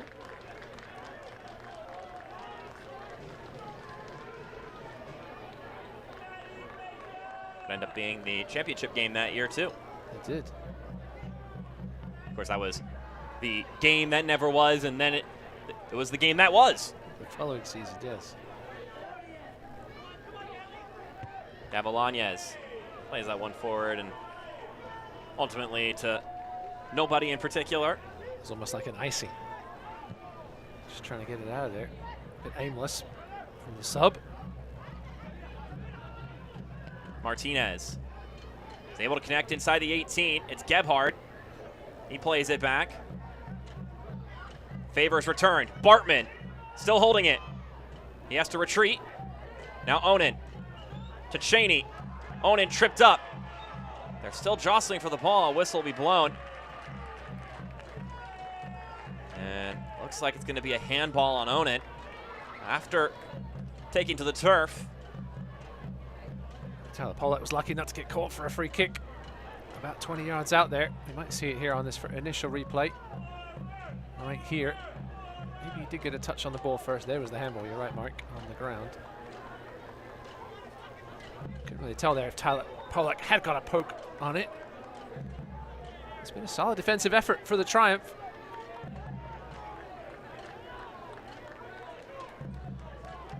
These changes Madison made at the half, you'd think they would have been able to turn up the heat a little bit, but it's been pretty much the same story since the first half. Gavilanes tried to get that one in the middle to connect with Castro, but it'll go out of play. Just the one shot between these two teams in the second half. That was an off-target one from Greenville. Only 4 total touches inside the box. That might have been 5 there. So we're going to say a grazed a Madison defender, so it'll be a PNC corners for kids. I didn't see it, Mark. Ref's a lot closer than me, though. All the way up near the press box for us. Boyce with Gavilanes right there. 15 more minutes to go in this game. Greenville looking to make it a 3-game win streak. Madison riding a 4-game win streak as it stands, which is a franchise best. Right now, currently on the brink of losing it. Referee having a chat on the edge of the box. With Castro and the Madison player. Greenville packing the 6-yard box right now. Nobody running in. Boyce provides the service, and there's too much on it. So that'll go out for a goal kick.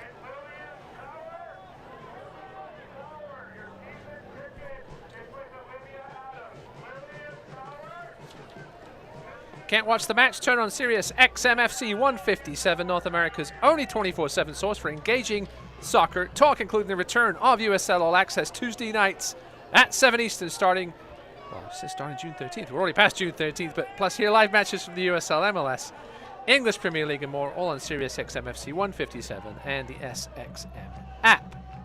It has started. It has started. It did return June 13th. No better time than now to get in on the action if you've missed those first few shows.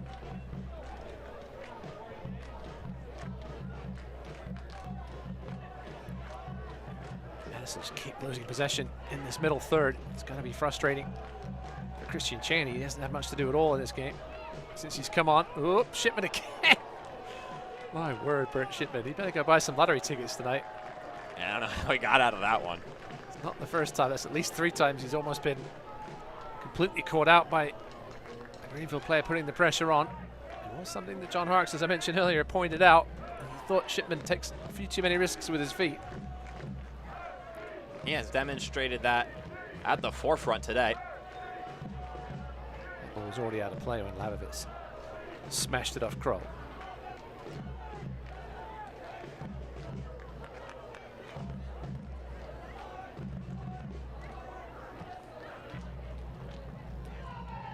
Sometimes it's only 1 or 2 moments in a game that you get the chance to score. That might be the case for Madison today. I remember talking to John Harks as this one goes out for a corner kick. You get those moments, you have to take advantage of it. I mean, you play 90 or so minutes of soccer, and you only get a handful of chances to leave an impact on the game. And you've got to be sharp in those moments. You get this PNC corners for kids. Tyler Polak will be the one to put this one into play.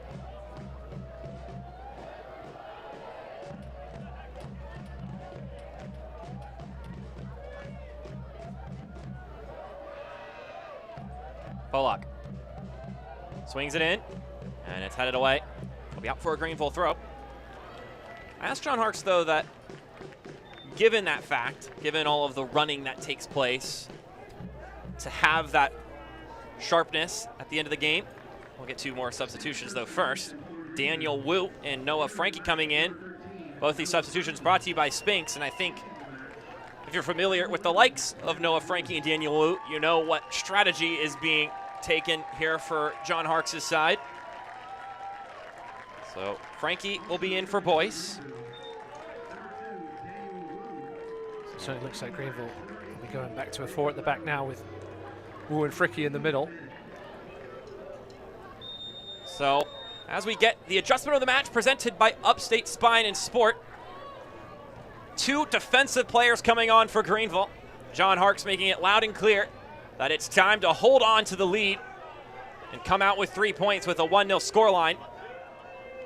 And they can't just sit back, Mark. They still need to continue to put this pressure on in the midfield. That's the problem with sometimes with defensive substitutions. You get a little too comfortable and sit back and allow the team to come at you. And you can't do that with this Madison side. And they haven't showed much at all. They did show some stuff early in the second half when another one goes across Shipman's box. My word. There's been more excitement in Shipman's box because of him than because of Greenville tonight. Have to hold your breath anytime the ball goes back to him. As I was saying, just got to continue to pressure. Now he's got Castro on his own up top to really provide that pressure. Greenville can't sit back. Madison. Time running out for them to find an equalizer. Pressure from Evan Lee there. And Madison throw. Payne takes it quickly. Returned back to him.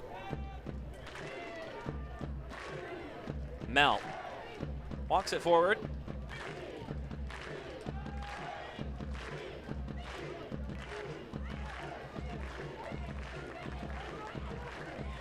Martinez to Mel. Mel serves it forward, and Mazzola goes up and punches it away. Have a collision inside the box. Ref says play on. Castro. Oh. Castro, good work back, yeah. Mazzola came to punch. I think he was claiming there was some contact, but I don't think it was initiated by the Mingos.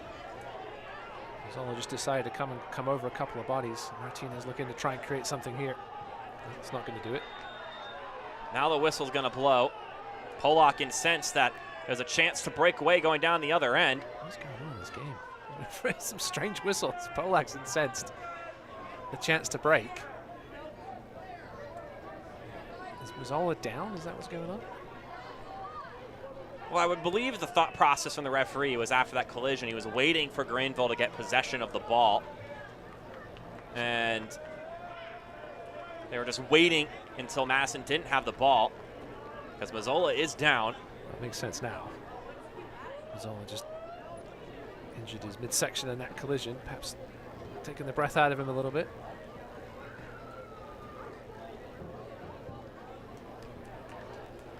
You look at the collision here. Oof. Yeah, he could have caught one of his own players, or I think it was, I don't know if it was Cheney that was challenging or not, but if you come out to punch like that with traffic in the way, there's a risk you're going to take a shot in the midsection. Mazzola seems to be all right. Young goalkeeper who was thrust into the starting spot by no merit but injury at the beginning of the season. Now, he may have earned it in the preseason versus Ben Hale. We won't ever know that because Hale ended up picking up an injury in the preseason. But you can't argue the fact that since he has come in, he has definitely stamped his claim on the spot. He's played very well. John Harkes has mentioned about how game savvy Mazzola is and how he's very good at shot stopping, of course, and distribution, and he has a good feel for the game. A lot to work on still, yes, but I mean, it's his first real year as the main goalkeeper as a professional. It's tough when you come from college. You're only playing, 15 to 20 games, maybe in the early 20s if you get a little further in the playoffs. And you come to this point in this season, right? You start getting that second half. Keeping that concentration can be difficult. Well, this is game 15 right now, so we're starting to get into that threshold where you have to see if you can maintain that fortitude. Meanwhile, for Madison, have to find something here in the next 5 or so minutes. They subbed on Jaden Nonen. I asked Matt Glazer, what could Jaden Nonen improve as they get a free kick right here? A little push from Onen. Free Campo Hernandez, he likes to get involved. He loves the physical time. That's not the word I'm looking for, but he loves to get in the middle of the play and grab players and pull them off. And be careful. Very imposing. Some players don't like that. Your reaction can end up in a card. You got to be careful. It's almost like a boxing referee, when they start to clinch and then they start to come out and you wait for that late punch. Martinez, a service headed straight up by Walker. That one knifed away by Castro.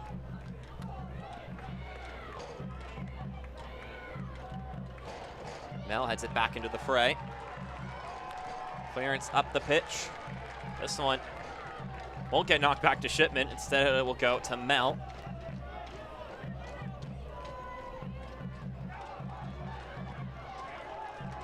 That'll be knocked out for Madison throw. This section of the match brought to you by ScanSource, accelerating growth for partners and calling Greenville home for 30 years. The final third is where Jaden Onen needs to take a step up. Matt Glazer mentioned that he's a guy who has great abilities, works hard, runs all over the pitch. It's just about slowing it a hair down in that final moment to make the right pass, the right shot, the right run. If he can do that, he won't be around for very long. That's how Matt Glazer described it. He's got all of the intangibles. It's just about that final product. They could use some of that here. Down a goal. Another collision there. Mazzola quick to jump up again, though. That could have been disastrous. Gavilanes plays it up the pitch. Castro, as well as Osmond, are chasing it down, and Osmond gets there first. There's a heart in the mouths moment there for all the Greenville fans. I'm sure when Mazzola went down with that ball, pinging around 35, 40 yards out.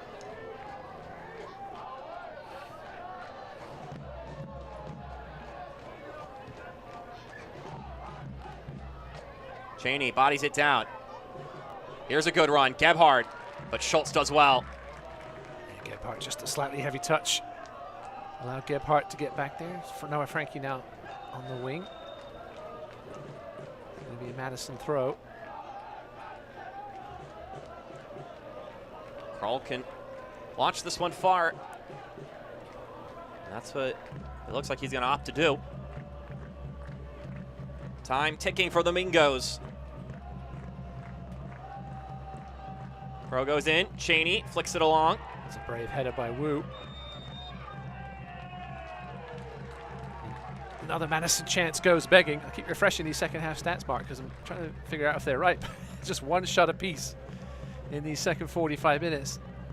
That's been disappointing for the visiting Madison fans. When they saw those subs at halftime, they had to be thinking, all right, here's where we turn it on. But Greenville, they've really just shut up shop. This is sort of traditional old school Greenville performance. At the back, they've really limited Madison to a few scraps. And that's about it. Mazzola's had not a whole lot to do except come for a couple of punches in the second half. John Harkes has been looking for these clean sheets. They haven't been coming much of late. They got 3 of them this season. He had the one against Fuego, but then he had to go all the way back to the end of April against Lexington, the previous clean sheet before that one. 7 games in a row they allowed a goal. It's not what you expect from Greenville. As 2 of their clean sheets have been against Central Valley. Both on the road and here. As you can check out Central Valley later tonight, coming up in just over an hour. This is the 12th time these two teams have played in a match. Of course, both of them founding members of USL League One. So they've played quite a few games, Ross, including a very memorable one to start things off. Some call it Snowmageddon. Some call it Snow My Goodness. I like to call it the only time USL League One has had to use a yellow ball for a match. I mean, look at this. First ever game at Bree Stevens Field. I mean, maybe not too memorable as far as the scoreline's concerned. No, it definitely wasn't a memorable game. I'd say most of the first meetings between these two sides weren't very memorable, but it was the first game between these two sides, as we mentioned, and things got better. This was a fantastic finish by Chris Bermudez. A game that I was at and missed this goal because I was at the souvenir stand. So those are 2 great memories early on in this series. Then you've got, of course, that infamous reverse jersey game. The last time these 2 teams played, we had the penalty save to goal from Christian Cheney. I mean, we've had some interesting matchups between these 2 sides. Somebody wisely made the decision in the last, when they just announced those reversible jerseys a couple of games ago, not to change them at halftime after what happened last time. Madison came out with a win this time as they kept the same side out. So we've got 5 minutes of stoppage time, brought to you by Engineered Sleep, the best handmade mattresses in town. Visit engineeredsleep.com for better sleep.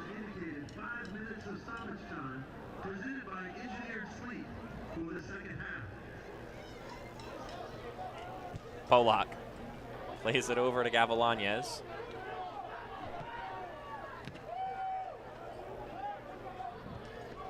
Cheney taps it back to Onen. Now Kroll. Wind about and end up dragging it back for Osman. Martinez. Couldn't get it by Castro. And that's a lovely tap to Gavilanes, who winds by Mel. They'll turn on the Jets. Ooh. And that's a challenge from behind by Timmy Mel. And he's going to get a booking. Gavilanes still down. That's what Alan Gavilanes can do. Bring some pace and intensity to a game, take guys on. Timmy Mel had to make that challenge. Unfortunately, he'll find himself in the book. Have a look at it here. Just the slow down, and then they go again. And yeah, that's as textbook of yellow as you'll see. I'm not sure what Timmy Mel's complaining about. Certainly one of referee Campo Hernandez's better decisions of the evening. Alan Gavilanes can change his pace and speed at any given moment, and it flows so nicely. Yeah, he's been left on the bench of late. Used to starting a lot for Greenville over the last couple of seasons, but hasn't found space for him with the way McKinnon's playing. Boyce on the opposite wing, but he's certainly an impact sub that can do things like that.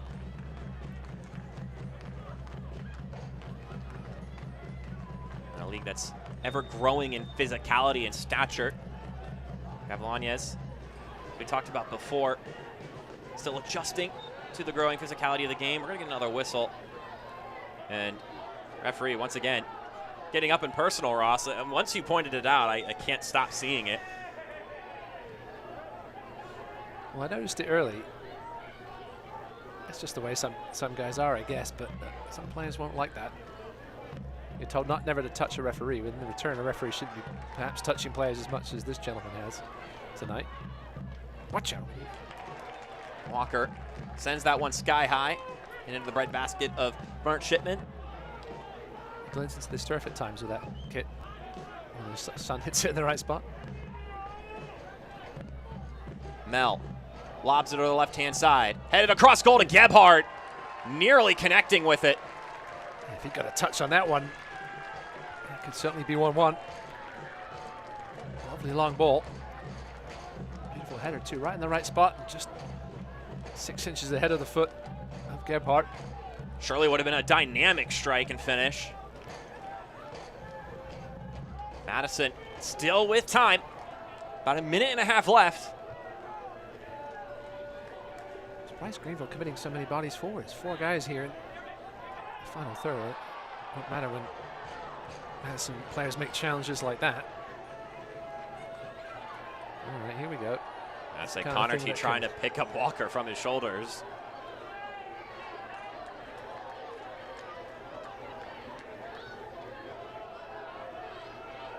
Christian Campo Hernandez, our head official, trying to see this one to the finish line without things boiling over.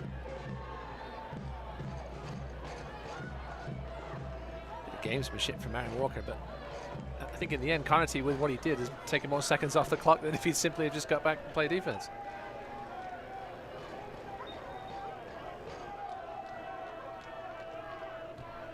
Polak pops it up, trying to find Castro. Shipman will quickly boot it down the pitch. He's got Cheney tracking it down. He's able to get his foot on it. So Madison with another chance to make something here. Martinez floats this one in, but it's too close to goal, and Mazzola will fall on top of it and drain out more of these valuable seconds.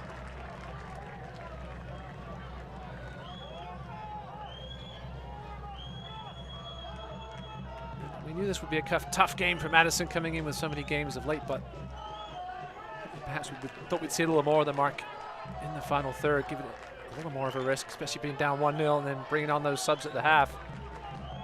It's been a pretty disappointing second half for the men in pink, but four game win streak is nothing to sniff at in League One. Certainly look to get things back going next weekend. Long ball from Shipman. Onan hoping there's still a chance left. Kroll with the cross now. Wu meets Osman there, and it's booted away by Pilato.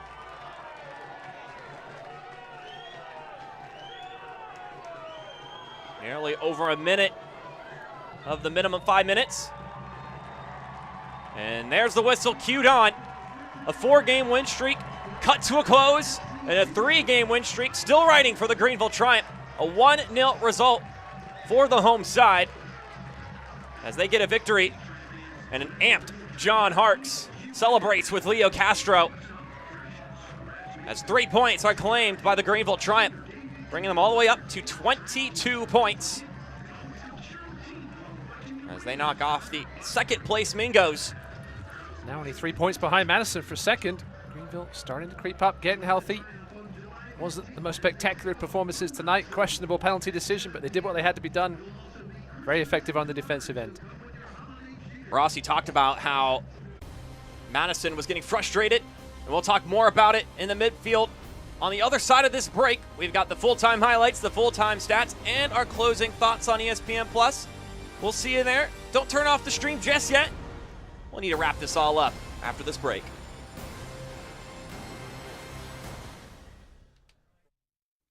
Getting the exact vehicle you want is easy at Zimbrick Volkswagen of Middleton. Come in and sit down with one of our sales professionals and build the Volkswagen you want. Pick all the features, order it, and then sit back and relax, knowing you're getting your dream vehicle. The best things in life are worth waiting for after all. Check out our selection online or in person, with new vehicles arriving every day.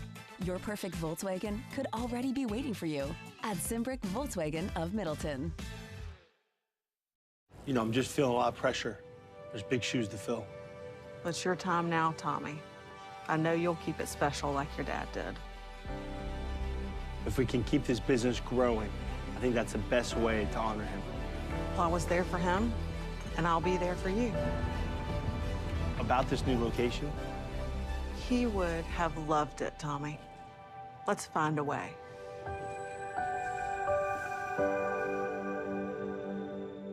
Whenever the Greenville Tramps score not 1, but 2 goals during any home game, fans score big with 10% off on all fresh, scratch-made food at Habitat. Just grab a table, show your game day ticket while wearing your Triumph gear. Don't forget, you can always come cheer on the team while watching the away games during our watch parties. Habitat, proud sponsor of the Greenville Triumph. Welcome back to Paladin Stadium for postgame. 3 points won by the Greenville Triumph in a 1-0 victory over Forward Madison as they go to thank the Radio River Riot and the rest of the fan base here in attendance.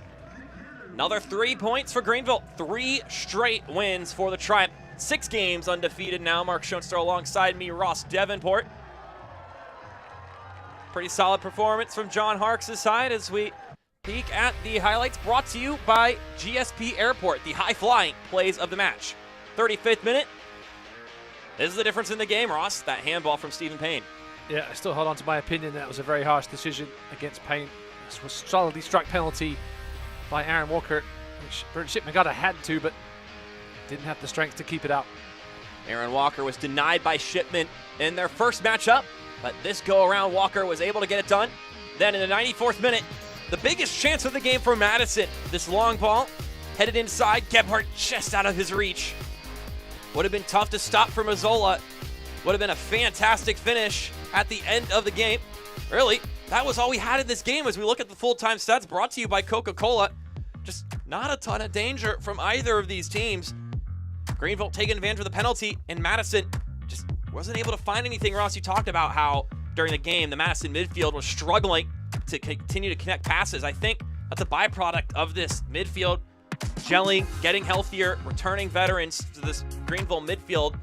And of course, we expected it to be a strength coming into the season. It's really proving to be so now that everything's falling into place. So even with the halftime sub, Madison looked like a tired team in that second half. No shots on target for either team in that second 45 minutes. Just 7 total touches in the opponent's box. Well, that'll do it for here.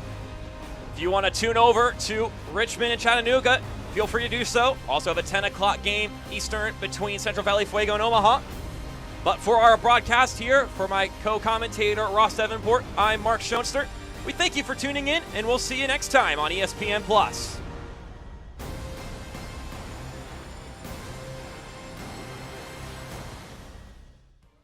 This copyrighted telecast of the United Soccer League League One cannot be retransmitted, rebroadcast, or reproduced without the expressed written consent of the United Soccer League League One.